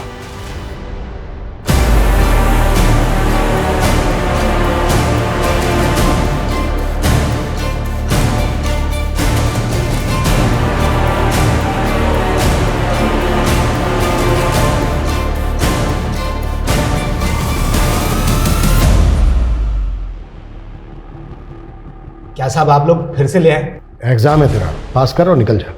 कैसा एग्जाम साहब? क्विज शो है, जैसा टीवी पे आता ना, बिल्कुल वैसा। उधर सर टीवी में तो रोकड़ा मिलता है, इधर क्या मिलेगा? लालच। पहला सवाल तेरा लालच से जुड़ा है। कोई करोड़ रुपए के बदले में तुझसे अपनी बच्ची को बेचने के लिए कहे तो क्या करेगा तू? क्या वाहियात बात कर रहे हैं सर आप? सिर्फ हाँ या ना में जवाब दे। नहीं साहब। माइनर या छोटे बच्चों के साथ कभी सेक्स करने की इच्छा हुई है तेरी? नहीं साहब, कसम खाता हूं मेरे। हाँ या ना? नहीं। अच्छा, इसको देख के बता, इसको देखकर क्या कहेगा तू? छी, क्या फोटो दिखा रहे हैं सर आप? एक 60 साल के बुजुर्ग से आप ऐसे वाहियात सवाल पूछेंगे? साइकोलॉजी टेस्ट है रमेश जी। आपकी वाइफ भी नहीं है यहाँ पर, बता दीजिए। अब समझते क्या है मुझे? देखिए, आप मुझे ऐसा फोर्स नहीं कर सकते। तो ये सवाल आप स्किप कर रहे हैं, ठीक है? आपका अगला सवाल इस तस्वीर में है। छी, क्या है ये बकवास देखने के लिए आपने मुझे बुलाया है? मैं यहाँ नहीं रुक सकता, जा रहा हूं मैं यहाँ से। सर प्लीज बैठिए। अरे लेकिन आप प्लीज कोऑपरेट कीजिए हमारे साथ। लेकिन मैं प्लीज सर। सर ये आप क्या बोल रहे हो? मैं मामा हूं उसका। आप चाहे ना तो आप 4 थप्पड़ मार लो। 4 थप्पड़ बहुत कम है तेरे लिए। अगर सच सामने आया और ये पता चला कि ये सब तेरा क्या धरा है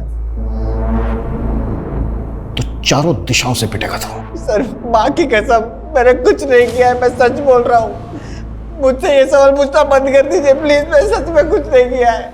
मैं अनु का फादर हूँ। किस बेसिस पर टॉर्चर कर रहे हैं आप मुझे? रोहन जी, देखिए हमें आपसे कुछ सवाल पूछने हैं, उनका आप जवाब दे दीजिए। मुझे आपके किसी भी सवाल का जवाब नहीं देना है। पहले आप अनु का रेप केस फाइल नहीं कर रहे थे और अब आप हमारे सवालों से भाग रहे हैं। तो क्या करें? आप ही लोगों ने इतना परेशान जो कर रखा है हमें। और ये सब कुछ हो रहा है उस रश्मि की वजह से। खुद उसका तो कैरेक्टर खराब है ही, और उसकी वजह से हम भी बदनाम हो रहे हैं। रश्मि जी, वो रेप करेगी अनु का? देखिए मैं ये नहीं कह रहा हूँ, लेकिन उसकी सेक्स लाइफ ना कम एक्साइटिंग नहीं है। उसके अफेयर्स की वजह से उसके पति ने उसे छोड़ा था। जाइए पूछिए उससे, आपके ये सारे सवालों के ना बहुत एक्साइटिंग जवाब मिलेंगे आपको। लेकिन अगर आपने मुझे हैरेस किया ना तो मैं मानहानि का दावा ठोक दूंगा आप पर। मैंने सबकी क्वेश्चनिंग बहुत क्लोजली मॉनिटर की है। एक बार सबकी साइकोलॉजी एनालाइज करता हूँ। अच्छा डॉक्टर, क्या लगता है आपको इनमें से किसी का भी मैनरिज्म इस तरफ इशारा करता है कि वो पेडोफिल इन्हीं में से कोई एक है? आप मुझे थोड़ा वक्त दीजिए, मैं अपनी रिपोर्ट आपको सेंड करता हूँ। बट मेरे अकॉर्डिंग आप लोगों ने एक चीज मिस की है। वो क्या डॉक्टर? आपने अनु के साथ जुड़े सारे एडल्ट मेल्स की लिस्टिंग तो की, लेकिन अनु कोएड स्कूल में पढ़ती है। आपने वहां के सीनियर मेल स्टूडेंट्स के बारे में नहीं सोचा। आजकल माइनर लड़के भी अक्सर भटक जाते हैं, इट्स वेरी कॉमन। मैंने लाइफ में इतना टॉर्चर नहीं झेला है। वो कह रहे थे कि मैंने अनु के साथ। संजना को भी ऐसा ही लगता था। क्या तुमने? ये आप क्या बोल रहे हो दीदी? वो पुलिस तो रोहन जीजू को भी उठा के लेके गई, इसका मतलब उन्होंने भी। आई डोंट नो अमरीश, आज के बाद ना तुम मेरे घर पर मत आना। मेरा भी बेटा और मैं नहीं चाहती। अच्छा, आपको पता है वो कैसा है? अगर मैंने अपना मुंह खोल दिया ना। क्या बकवास कर रहे हो? He watches you with your boyfriend. उसने ही बताया था मुझे। बकवास।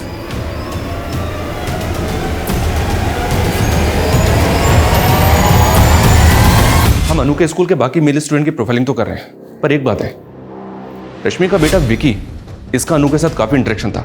इनफैक्ट कई दफा तो अनु विकी के साथ उसके घर में भी खेलती थी। रश्मि का बेटा?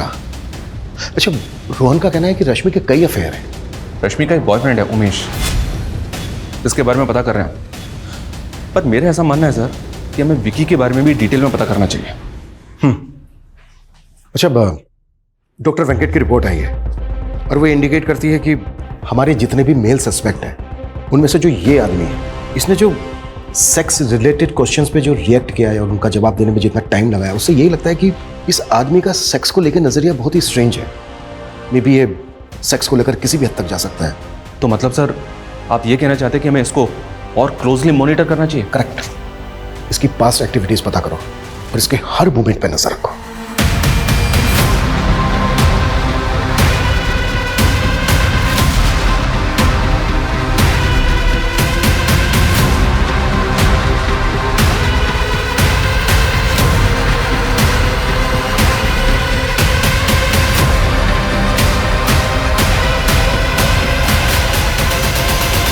मैं coming sir? Coming sir, inquiry में एक शख्स के बारे में पता चला है। ये शख्स जहाँ पे रहता है उसके आसपास 1 साल पहले फैमिली रहती थी, जो अचानक से कहीं और शिफ्ट हो गई क्योंकि उस घर की एक बच्ची शायद मोलेस्टेशन का शिकार हुई थी। उस बच्ची का इस शख्स के घर पे काफ़ी आना जाना था सर। ये है वो शख्स।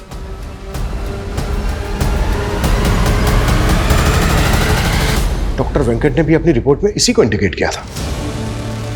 शर्मा, मूव।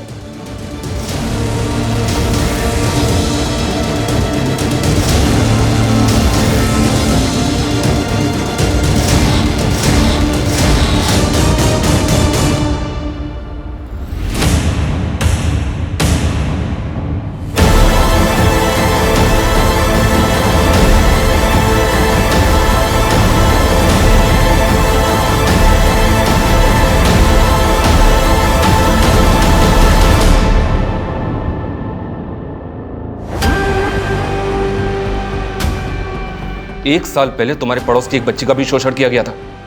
उस फैमिली का भी पता कर लिया हमने। पैसा देकर उनका मुंह बंद करवाया था ना तुमने। झूठ है ये सब, ऐसा कुछ भी नहीं हुआ था। सच है ये। तेरे किराने वाले दोस्त ने हमें सब कुछ सच सच बता दिया है। जिस दिन अनु का रेप हुआ था तो उस दिन उससे मिलने गया ही नहीं था। तूने उससे कहा था हमसे झूठ बोलने के लिए। नहीं, वो झूठ बोल रहा है। यही सच है। तेरी बीवी ने हमें सब कुछ सच सच बता दिया है कि अनु का रेप तूने ही किया है। टूट चुकी है वो।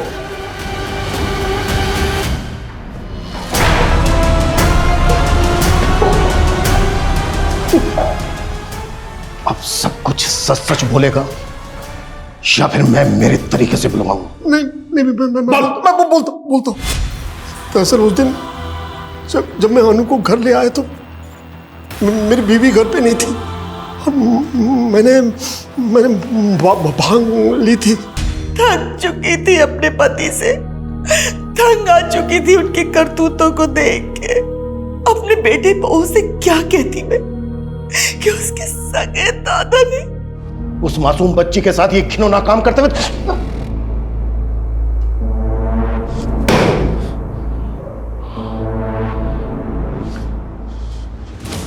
अगर तू उम्र दराज नहीं होता तो तू सोच भी नहीं सकता कि मैं तेरी क्या हालत करता।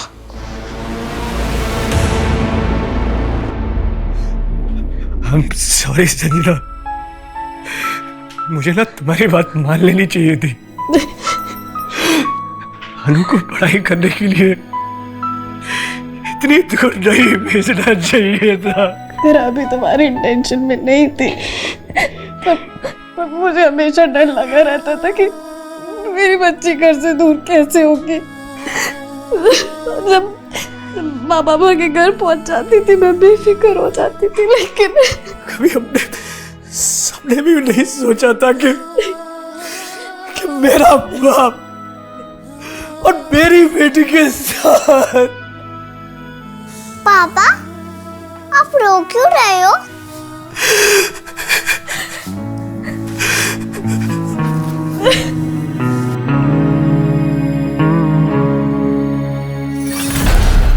मैंने कहा था ना, ये जो पेडोफाइल होते हैं, ये जिन मासूम बच्चों को अपना शिकार बनाते हैं, उनमें से 90% बच्चे अपने पेरेंट्स, अपने गार्जियंस को कुछ बता ही नहीं पाते हैं।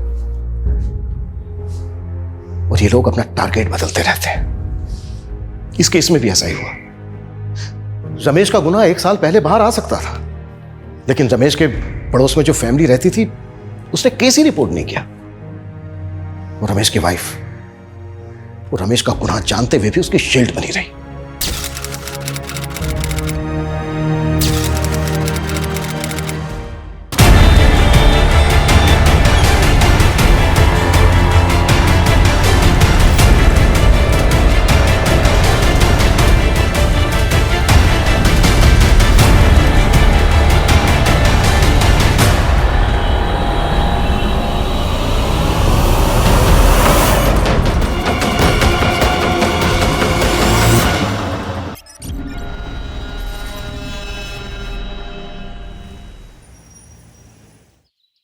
संध्या।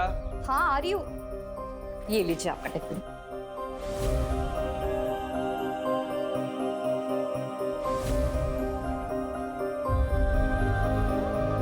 संध्या, इस घर में अकेली रह लोगी? ये शहर, ये जगह तुम्हारे लिए बिल्कुल नहीं है। शादी के पूरे 3 साल बाद मुझे अपना कहने को घर और संसार मिला है। आप यहाँ अकेले थे, वहाँ मायके में मैं अकेली थी। अब जाके हमारा अपना घर संसार शुरू हो रहा है। आप देखिएगा, मैं इस घर को ना बड़ी अच्छे से सजाऊंगी। फिलहाल तो ये घर किराए का है, लेकिन बहुत जल्दी अपना घर होगा। जैसा भी होगा, है तो अपना ही घर ना। अच्छा सुनो, ऑफिस के लिए लेट हो गया, चलता हूँ। अच्छा, अपना ख्याल रखना। आप भी। Bye bye.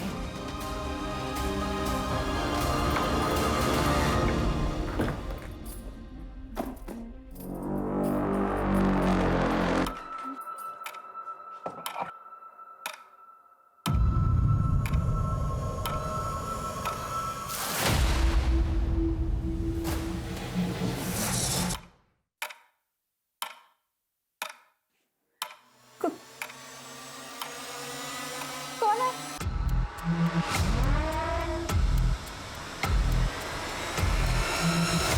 कौन है?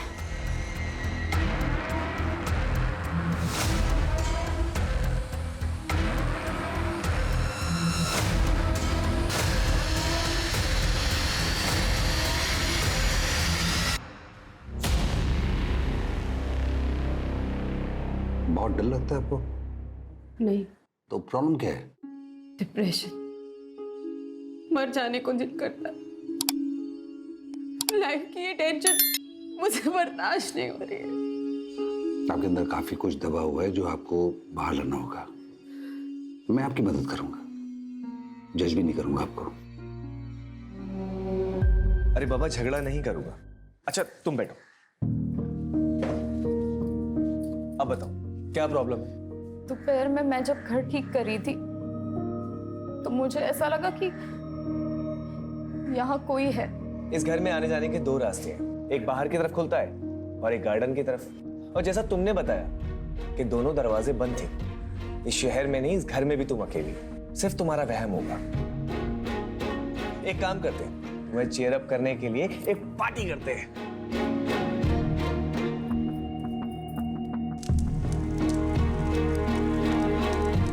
ये सब तुम्हारे लिए है।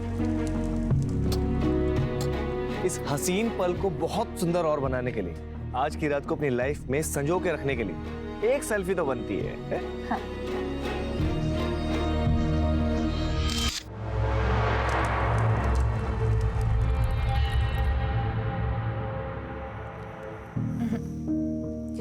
आप जानते हैं ना, मैं शराब नहीं पीती। प्लीज मेरे लिए, सिर्फ आपके लिए। चीयर्स। चीयर्स।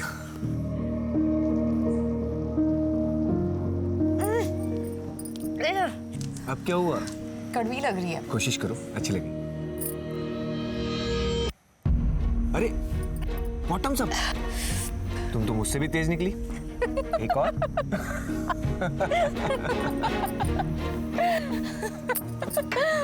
अब मुझे दो दो क्यों दिखाई दे रहे?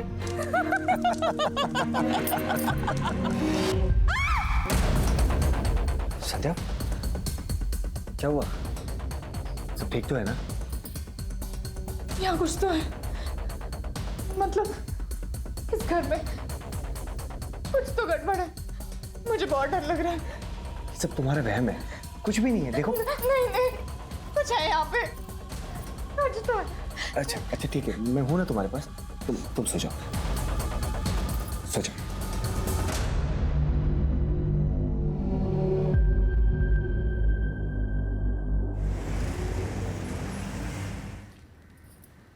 माँ, मुझे बहुत डर लग रहा है। पता नहीं ऐसा क्यों लगता है कि कोई संकट आने वाला है। कभी कभी किसी घर में वास्तु दोष होता है, किसी पंडित को बुलवाकर वास्तु शांति की पूजा पाठ करवा लो, सब ठीक हो जाएगा।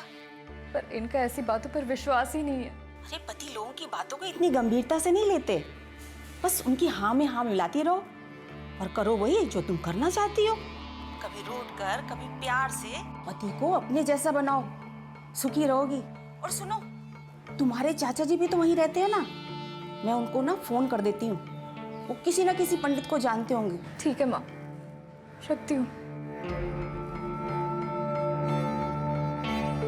मुझे ऐसा लगता है इस घर में वास्तु दोष है।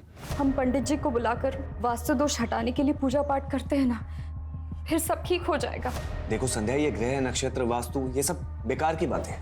शादी के बाद 3 साल तक मुझे मायके रहना पड़ा। मैंने कभी कुछ नहीं कहा। यहाँ आने के बाद भी मैंने आपसे कुछ नहीं मांगा।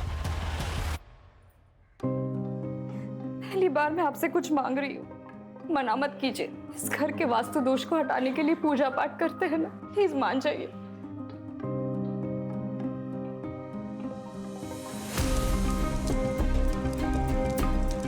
ओम भू स्वाहा तत्सवितुर्वरेण्यं भवे सर्वार्थ साधिके शरण।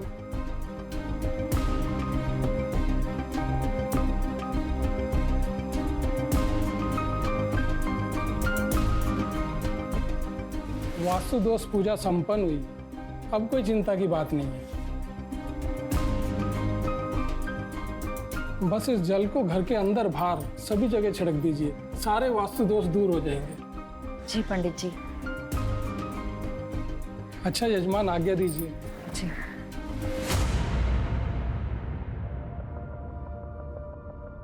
सुनिए, ये आपका टिफिन। संध्या, लेट हो रहा ऑलरेडी।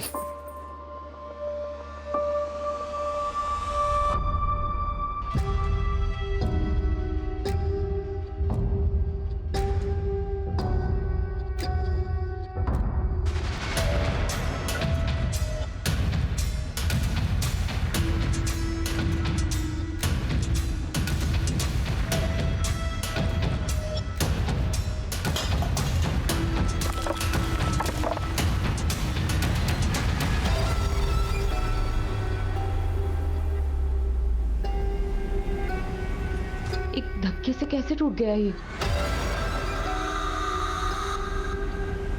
हेलो, मैं संध्या बोल रही हूँ। यहाँ कोई मिस्त्री है क्या? हाँ, वो तंदूर ठीक कराना था।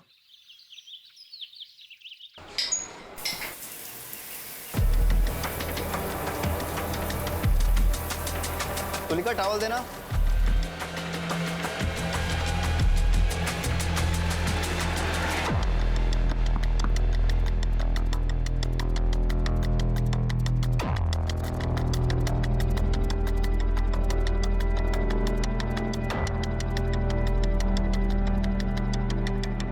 तुलिका, जब तक मैं घर वापस नहीं आता दरवाजा बिल्कुल मत खोलना।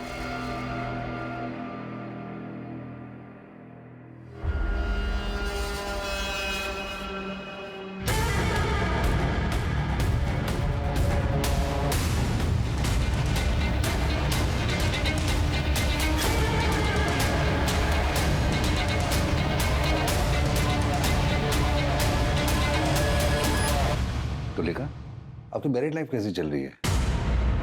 I mean love life. Married life और लव लाइफ बहुत अलग अलग होते हैं सर। मेरी शादी एक पैसे वाले अधेड़ उम्र के आदमी से हुई थी। हस्बैंड वाइफ का रिश्ता तो बस नाम का ही था। ना वो मुझे कभी हस्बैंड का सुख दे पाए और ना मुझे कभी वाइफ होने का सुकून मिला।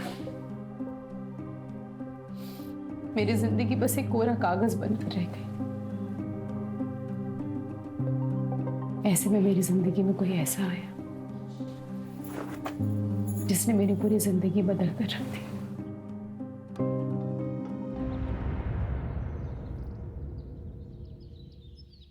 ऐसे क्या देख रहे हो?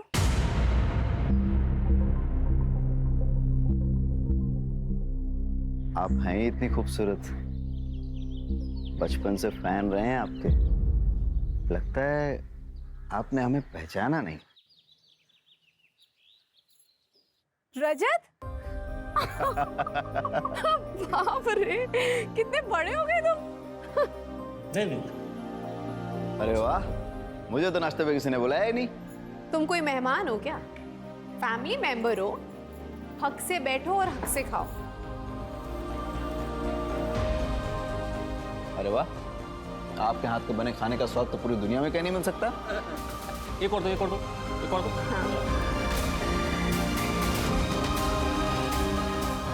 मुझे प्यार की जरूरत थी। मैं प्यार को एक्सपीरियंस करना चाहती थी, पर पता नहीं था मुझे कि वो प्यार मुझे एक ऐसे रिश्ते से मिलेगा जिसे पाप समझा जाता है। मैडम, इसकी तो बहुत ज्यादा हालत खराब हो चुकी है। अगर इसको रिपेयरिंग करूंगा ना तो धड़धड़ा के गिर जाएगा। इससे बढ़िया है नया बना के दे दूं आपको। भैया, आपको जो करना है जल्दी कीजिए, शाम तक तैयार हो जाना चाहिए। हो जाएगा मैम, शाम।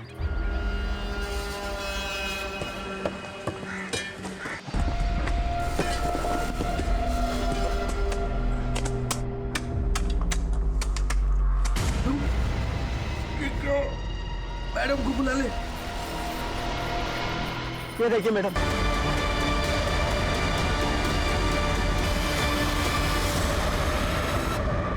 देखने में तो लाश 8-9 महीने पुरानी लग रही है। तो लाश तो आधी से ज्यादा डिकम्पोज हो चुकी है। कौन रहता है इस मकान में?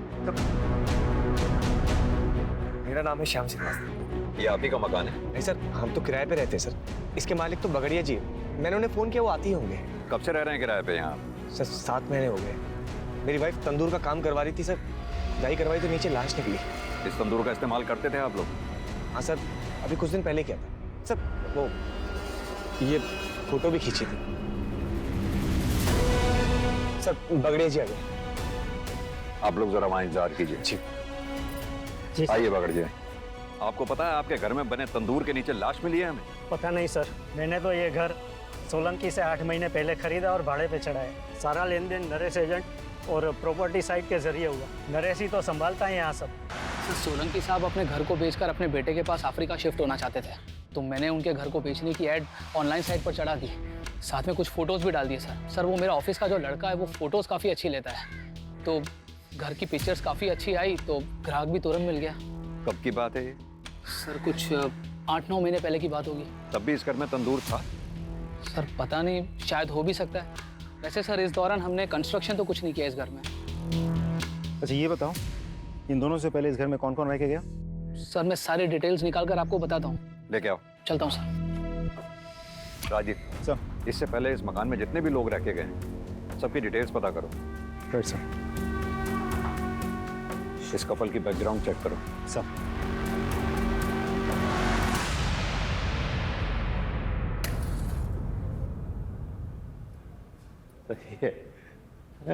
अरे वाह, शादी के 3 साल होने के बाद भी इतना प्यार कैसे कर लेते हैं? अरे भाई करना ही पड़ता है, पत्नी से प्यार नहीं करेंगे तो घर गृहस्थी का पंचनामा बनवाना है क्या? और इनसे प्यार करने के अलावा हमारे पास कोई और रास्ता है क्या? अरे अरे भाई जरा संभल के, आपको पता है ना आप हमारी मासी के बारे में बात कर रहे हैं। चांद निकल आया। हाँ चलो चांद निकल आया। आओ।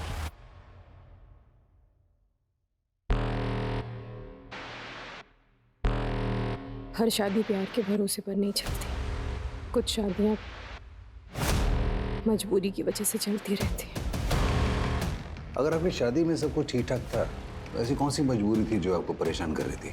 मजबूरी नहीं सर, ज़रूरत। मेरे पति का पहला और आखिरी प्यार उनका बिजनेस और पैसा ही है। मेरी ज़रूरतों का तो उन्होंने कभी ख्याल ही नहीं रखा। अपनी इच्छाओं को दबाने के लिए रोज रात को ठंडे पानी से नहाना पड़ता था सर। और ऐसे ही एक रात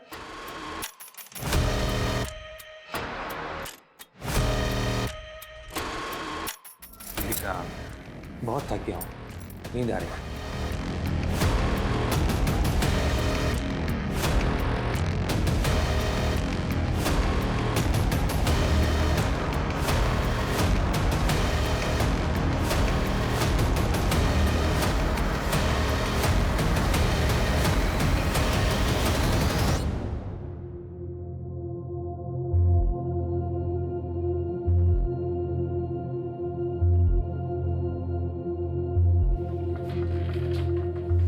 सुनिए,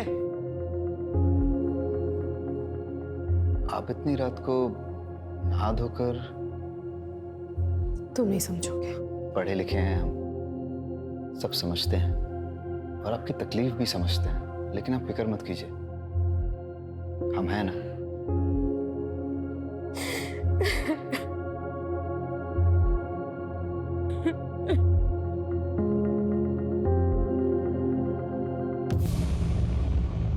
सर, पोस्टमार्टम और फॉरेंसिक रिपोर्ट आ गई है। आपका शक सही था, लास्ट लड़की की ही है। मौत करीब 7 से 8 महीने पहले हुई है। उस दौरान किसी लड़की की मिसिंग कंप्लेंट आई थी क्या? एक औरत ने मिसिंग कंप्लेंट लिखवाई थी सर, लेकिन सर वो औरत कुछ दिनों के बाद वापस आई और मिसिंग कंप्लेंट वापस ले लिया। मिसिंग कंप्लेंट की किसने थी? सर उसका नाम तबस्सुम जहां है। और मिसिंग कौन हुआ था? सर तबस्सुम जहां की भांजी, उसका नाम गजरा है। साहब उस घर में ना कुछ बाराती रुके हुए थे, नाच गाने की फरमाइश थी, तो मैंने अपनी एक लड़की गजरा को वहाँ भेज दिया, पर वो वापस आई ही नहीं। तो फिर मैंने पुलिस थाने जाकर रिपोर्ट लिखवा दी। फिर वो दूसरे दिन ही वापस आ गई, पूरा बाटली मार के बेवड़ी पड़ी थी। फिर जैसे ही उसको होश आया तो वो घर पे आ गई। फिर मैंने भी थाने जाकर रिपोर्ट वापस ले ली। गजरा है कहाँ, बुलाइए। उसे टीबी हो गया था ना साहब, तो नाच गाना छोड़ के वो अपने गाँव चली गई। उसका फ़ोन नंबर दीजिए। नंबर था साहब, लेकिन मोबाइल मैंने दिया था ना उसको, तो जाते समय वो मोबाइल दे के गई। ठीक है, तो पुराना वाला नंबर दे दीजिए। साहब वो तो मैंने बेच दिया मोबाइल। घर का पता तो होगा, वो दे दीजिए। मेरे पास नहीं है साहब। राजीव, दाल में कुछ काला है, गजरा को ढूंढो पहले तो। और हाँ, इस तबस्सुम की भी डिटेल्स निकलवाओ।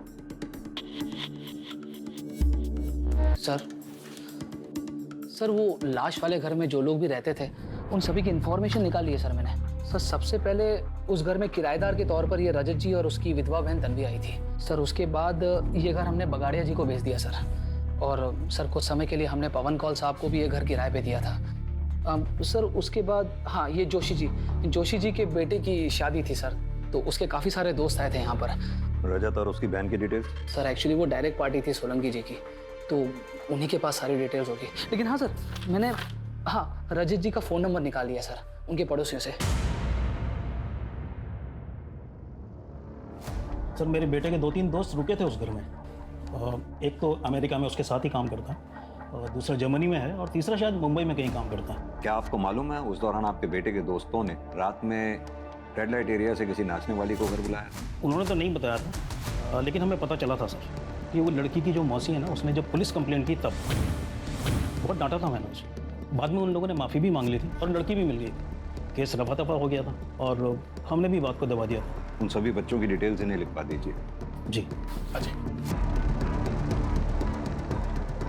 क्या लगता है सर, ये केस हम सॉल्व कैसे करेंगे? लाश की शिनाख्त भी तो नहीं हो पा रही है। वही तो राजदीप, केस उलझता ही जा रहा है। ना तो हमारे हाथ में कोई ठोस सबूत है, ना ही कोई ठोस सुराग। एक काम करो, ये पवन कौल को पूछताछ के लिए बुलाओ। इनफैक्ट पवन कौल ही क्यों, इस घर से जुड़े सभी लोगों से अच्छे से पूछताछ करो। आई एम श्योर, कच्चा ही सही पर एक धागा हमारे हाथ जरूर लगेगा। फिर लाश की शिनाख्त भी होगी और कातिल भी पकड़ा जाएगा।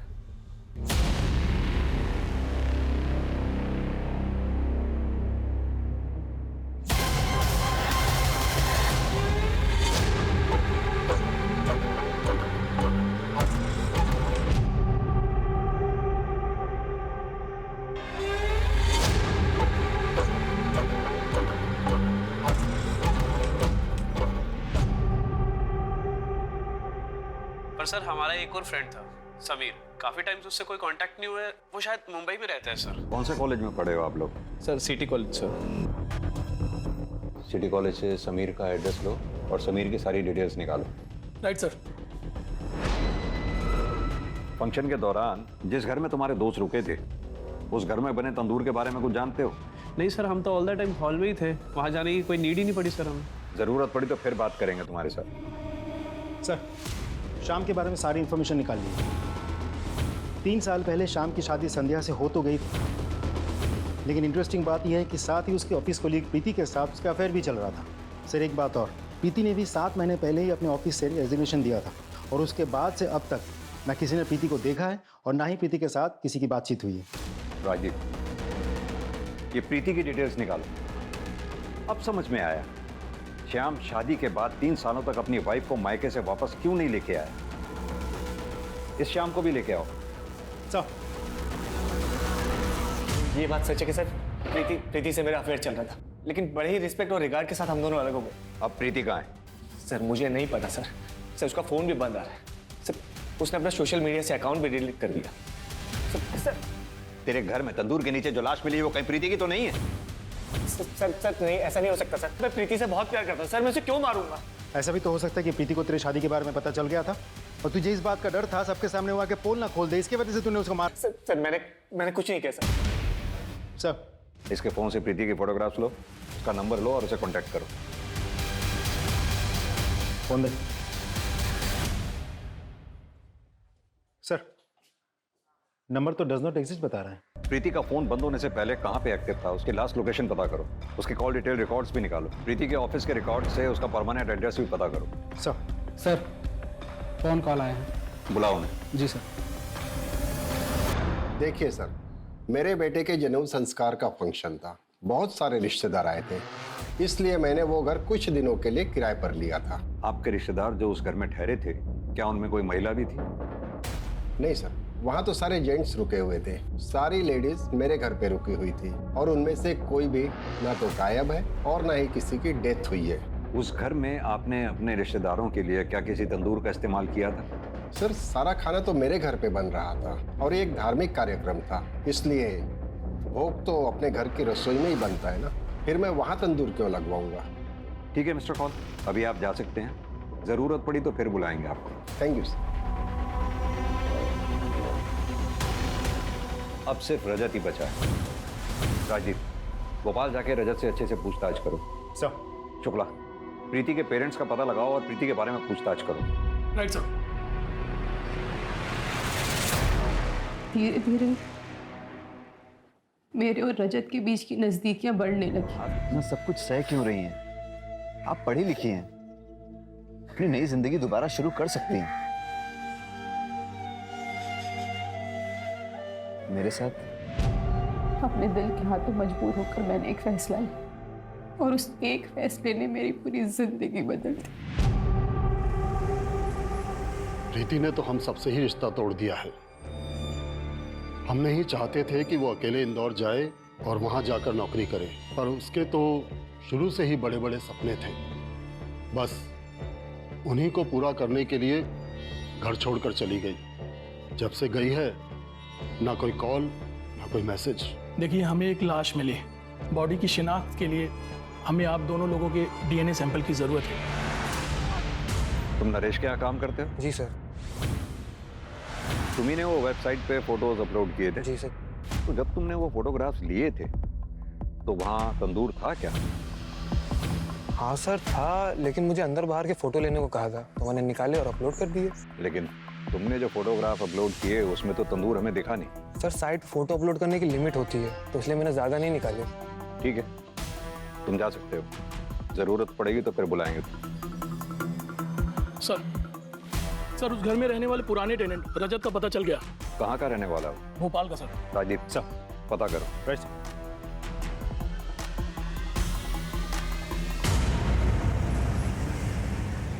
हाँ सर, हम वहीं पे रहते थे अपनी बहन के साथ। आपका नाम? तन्वी। और वहाँ का तंदूर भी कभी कभी इस्तेमाल करते थे। लेकिन आप ये सब क्यों पूछ रहे हैं? क्योंकि आपके पुराने घर के तंदूर के नीचे से हमें ये लाश मिली है। क्या सर? लेकिन हम जब रहते थे तब ये तंदूर का शेप ऐसा नहीं था। क्या ये वही तंदूर नहीं है? Are you sure?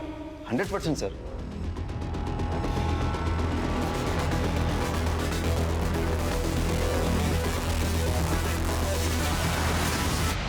रजत ने राजदीप को बताया कि उसने पिक में जिस तंदूर की फोटोग्राफ देखी वो वैसी नहीं है जैसी उसने उस घर में देखी थी। यानी कि ये जो कुछ भी घटना घटी है वो रजत के मकान छोड़ने के बाद घटी। उस एरिया के आसपास जितनी भी बिल्डिंग मटेरियल शॉप्स हैं वहां पता करो कि पिछले 7-8 महीनों में ये हमारी सस्पेक्ट्स लिस्ट में से क्या कोई ऐसा है जिसने तंदूर बनाने जैसा सामान, सरिया, चूना, सीमेंट इत्यादि, और सबसे इंपॉर्टेंट जीटी ब्रांड की ईंटें जो हमें मौकाए वारदात से मिली थी, खरीदी हैं। हर एरिया में एक वॉचमैन होता है। वॉचमैन को पता होता है उस एरिया की एक्टिविटीज के बारे में। इस एरिया के वॉचमैन से बात करो, देखते हैं क्या बताता है।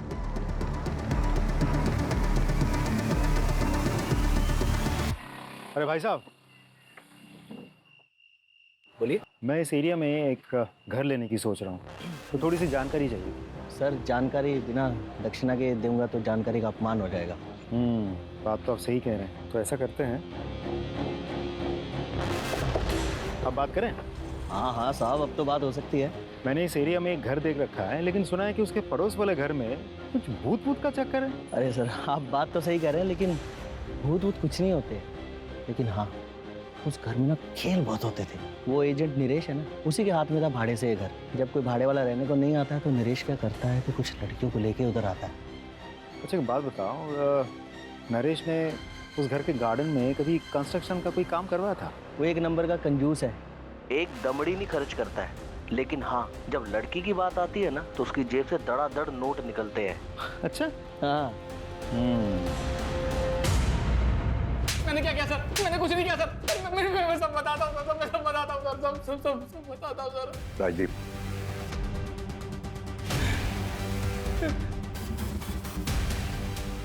बता। सर मैं मानता हूँ कि मैं रंगीन मिजाज का इंसान हूँ, अय्याशबाज हूँ। उस घर में मैं लड़की लेकर आता था पैसे देकर एंजॉय करने के लिए, लेकिन सर मैंने किसी का मर्डर नहीं किया सर। मैंने सच्ची में किसी का मर्डर नहीं किया सर। ये भी तो हो सकता है तूने किसी को अय्याशी के लिए बुलाया हो, किसी बात पे अनबन हो गई हो, तुझे गुस्सा आया, तूने उसे मार दिया, गाड़ दिया वहां पर, अब हमारे सामने शराफत का नाटक कर रहा है। नहीं सर। राजदीप सर, इसकी सारी हिस्ट्री और ज्योग्राफी निकालो। सर मेरा यकीन मानिए सर, मैंने कुछ नहीं किया। मैंने कुछ नहीं किया सर। मैं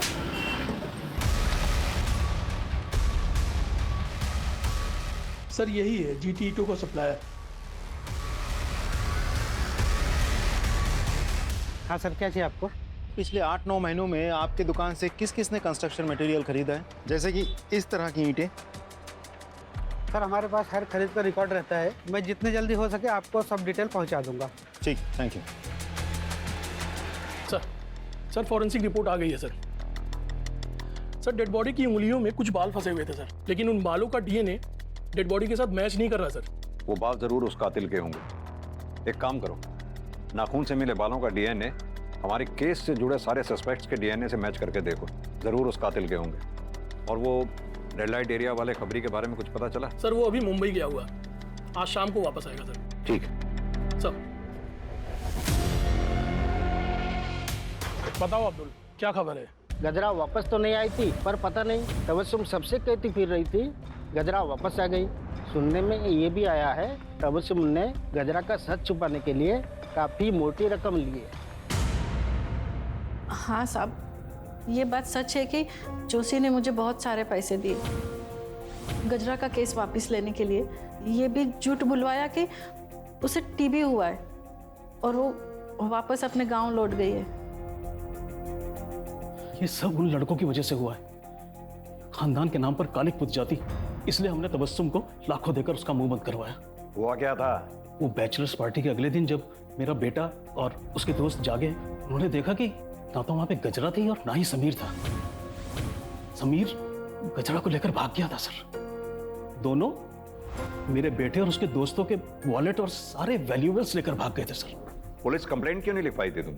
अगर पुलिस कंप्लेंट हो जाती तो मेरे बेटे का रिश्ता नहीं टूट जाता और ग्रीन कार्ड बनने ही वाला था उसका। हमारी तो सारी मेहनत बेकार हो जाती सर। क्या चाहते हैं आप मिस्टर जोशी? आपकी कहानी पे विश्वास करें? यह भी तो हो सकता है ना कि गजरा को आपके बेटे और उसके दोस्तों ने मिलकर मार दिया और फिर वहां गाड़ दिया हो और अपने पैसे के बल पर तबस्सुम का मुंह बंद करवा दिया, और फिर आपने कहा बच्चे विदेश चले गए, क्योंकि आप अच्छी तरह से जानते हैं हम अपने तरीके से उन्हें इंटेरोगेट करना चाहे तो उन्हें इंडिया बुलाना मुश्किल है। क्या खूब कहानी बनाई है आपने। राजदीप सर, इनसे अपने तरीके से पूछताछ करो और इनके बेटे और उसके दोस्तों को इंडिया बुलाने की व्यवस्था करो। अब मैं इन सेशंस के लिए नहीं आ पाऊंगी। क्यों? वो मेरा पति, वो मेरी जान का दुश्मन बना हुआ है। मुझे तो लगता है जैसे वो मुझे जान से ही मार डालेगा, इसलिए आप कुछ दिन में घर से ही नहीं निकलूंगी। तो आप पुलिस की हेल्प लीजिए ना।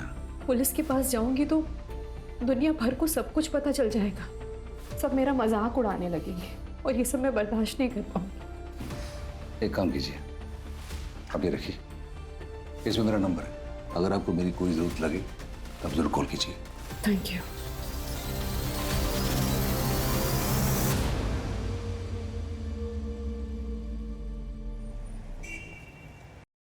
समीर के आधार कार्ड नंबर से हमने मोबाइल ऑपरेटर से पूछताछ की है। एक नंबर मिल गया है जो समीर के आधार कार्ड पर रजिस्टर्ड था, लेकिन वो नंबर लखनऊ का है। हम लखनऊ पुलिस से कोऑर्डिनेट कर रहे हैं, बहुत जल्द वो हमारी गिरफ्त में होगा। Good work Rajdeep. Thank you sir. Sir Preeti के पेरेंट्स की डीएनए रिपोर्ट आ गई है सर। प्रीति के पेरेंट्स का डीएनए लाश के डीएनए से मैच नहीं हो रहा है। इसका मतलब ये लाश प्रीति की नहीं है। सर इसका मतलब तो ये भी होता है कि श्याम कल्प्रिट है ही नहीं।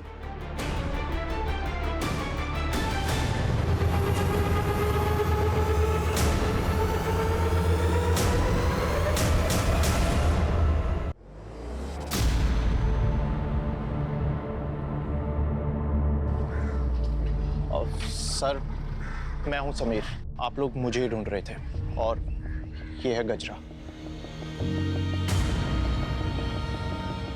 गजरा, उस रात तुम्हारे साथ क्या हुआ था? मैंने सभी से रिश्ते नाते तोड़ दिए और हमने एक नई जिंदगी की शुरुआत की। हम ये कैसे मान लें कि यही गजरा है? कोई आईडी वगैरह है आपकी?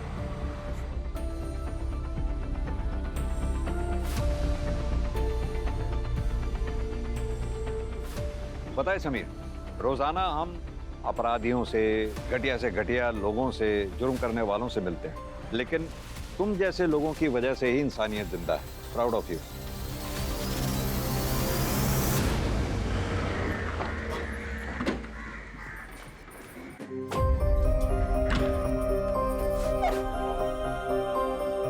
संध्या जी, आपके घर में जो लाश मिली थी वो प्रीति की नहीं है और उस लाश के साथ आपके पति का कोई कनेक्शन नहीं है।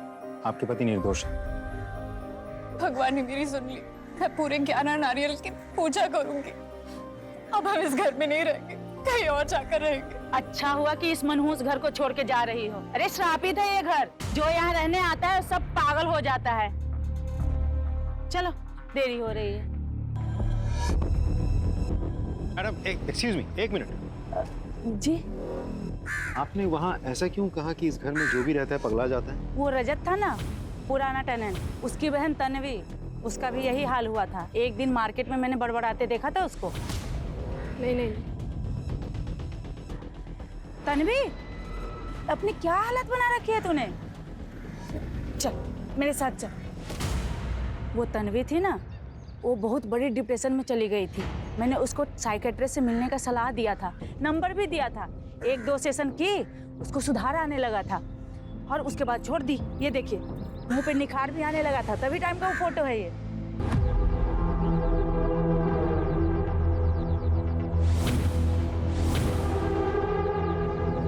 सर, मैं भोपाल में जिस तन्वी से मिला था और यहाँ जो तन्वी रहती है, दोनों में बहुत फर्क है सर। मैं आपको पिक दिखाता हूँ। ये देखिए सर, ये है असली तन्वी।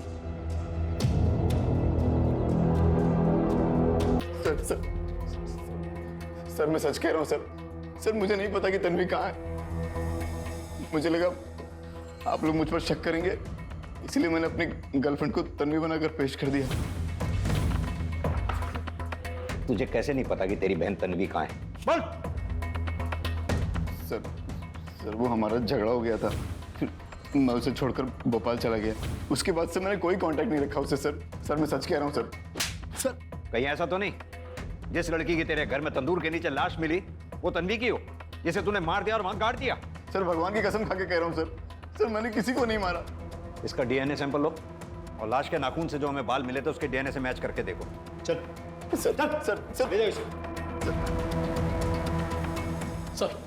सर साइकेट्रिस्ट विनीत आए जो तन्वी का इलाज कर रहे थे। सर तन्वी का असली नाम तुलिका है और वो रजत की बहन नहीं, मौसी थी।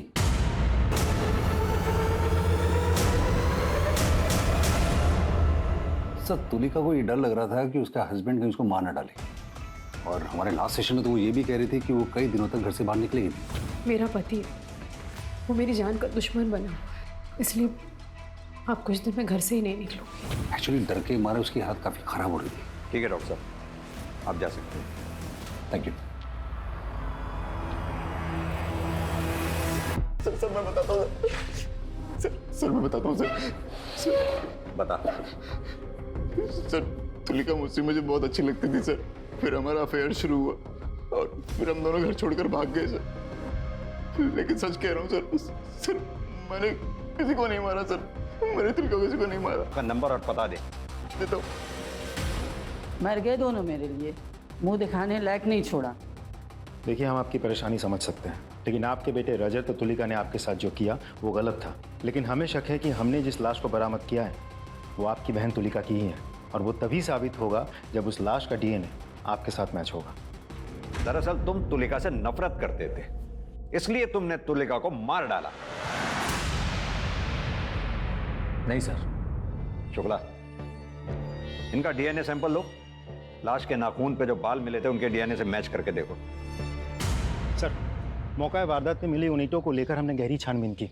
उस तरह की ईंटें उन 3 महीनों के अंतराल में करीब 40 मिस्त्री और कॉन्ट्रैक्टर को बेची गई थी। हमने सबसे पूछताछ की, लेकिन किसी का भी कंस्ट्रक्शन का काम तब नहीं चल रहा था जब हमें उस तंदूर के नीचे गड़ी लाश मिली थी, सिर्फ एक को छोड़कर। कौन है वो? सर, मिस्त्री रमेश, लेकिन वो फरार है। सर, हमें लुकआउट नोटिस जारी करना पड़ेगा। हाँ सर डीएनए रिपोर्ट्स आ गई हैं, ये रही सर। सर डेड बॉडी के साथ मिले बालों का डीएनए किसी भी सस्पेक्ट के साथ मैच नहीं कर रहा सर, लेकिन सर रजत की मां का डीएनए डेड बॉडी के साथ मैच हो गया। यानी कि लाश तुलिका की ही है। ये तुलिका के कॉल डिटेल रिकॉर्ड्स निकलवाओ। Right sir. सर, मिस्त्री रमेश के बारे में पता चल गया, दीवार में कहीं छुपा बैठा है। ले आओ सर।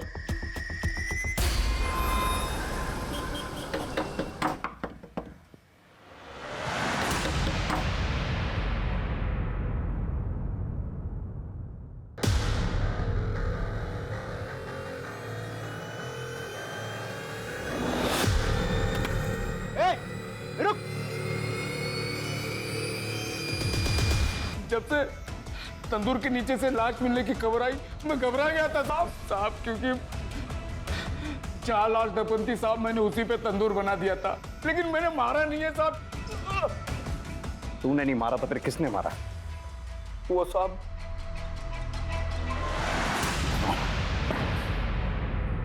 मैंने कोई मर्डर नहीं किया है। 3 बातें तुम्हारे खिलाफ इशारा कर रही। पहला, हमारे पास तुम्हारे मोबाइल लोकेशन रिपोर्ट जो साबित करती है इस बात को कि तुलिका के मर्डर के समय तुम वहीं थे। दूसरा, मिस्त्री रमेश का बयान जिसे तुमने तुलिका की लाश गाड़ के ऊपर तंदूर बनाने को कहा। तीसरी बात, तुलिका के नाखूनों से मिले बाल का डीएनए तुम्हारे डीएनए से मैच हो गया। रिपोर्ट आई जाएगी, तुम्हें बताना ही पड़ेगा सब कुछ अपने बारे में। तो अब तुम खुद बताओगे या हम अपने तरीके से पता करें डॉक्टर विनीत? पता था। तुलिका ने मुझे कॉल किया था, मैं उसके घर गया था। ये सब मेरे साथ क्या हो गया?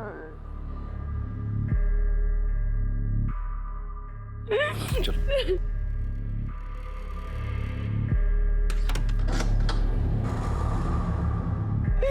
सबने मुझे धोखा दिया, सब मुझे चुप कर चले। मैं बिल्कुल अकेली हो गई हूँ। तुम ऐसा क्यों कह रही हो कि तुम अकेली रह गई? मैं हूं ना तुम्हारे साथ। तुम्हारा ख्याल रखूंगा, तुम्हारा ध्यान रखूंगा, तुम्हारे साथ रहूंगा। तुम चिंता मत करो। ये कैसी बातें कर रहे हैं आप डॉक्टर हैं मेरे। तुलिका, मैं तुम्हारा डॉक्टर हूँ, तुम्हारे सारे राज जानता हूँ। और उसके बाद मैंने फिर से एक नया तंदूर बनवा दिया। एक मरीज का अपने डॉक्टर के ऊपर भगवान से भी ज्यादा भरोसा होता है। तुमने मरीज का भरोसा ही नहीं तोड़ा, उस बेचारी तुलिका की इज्जत भी लूटने की कोशिश की, और यही नहीं, उसे जान से भी मारा। पूरी कोशिश करूंगा कि कम से कम तुम्हें फांसी की सजा जरूर मिले।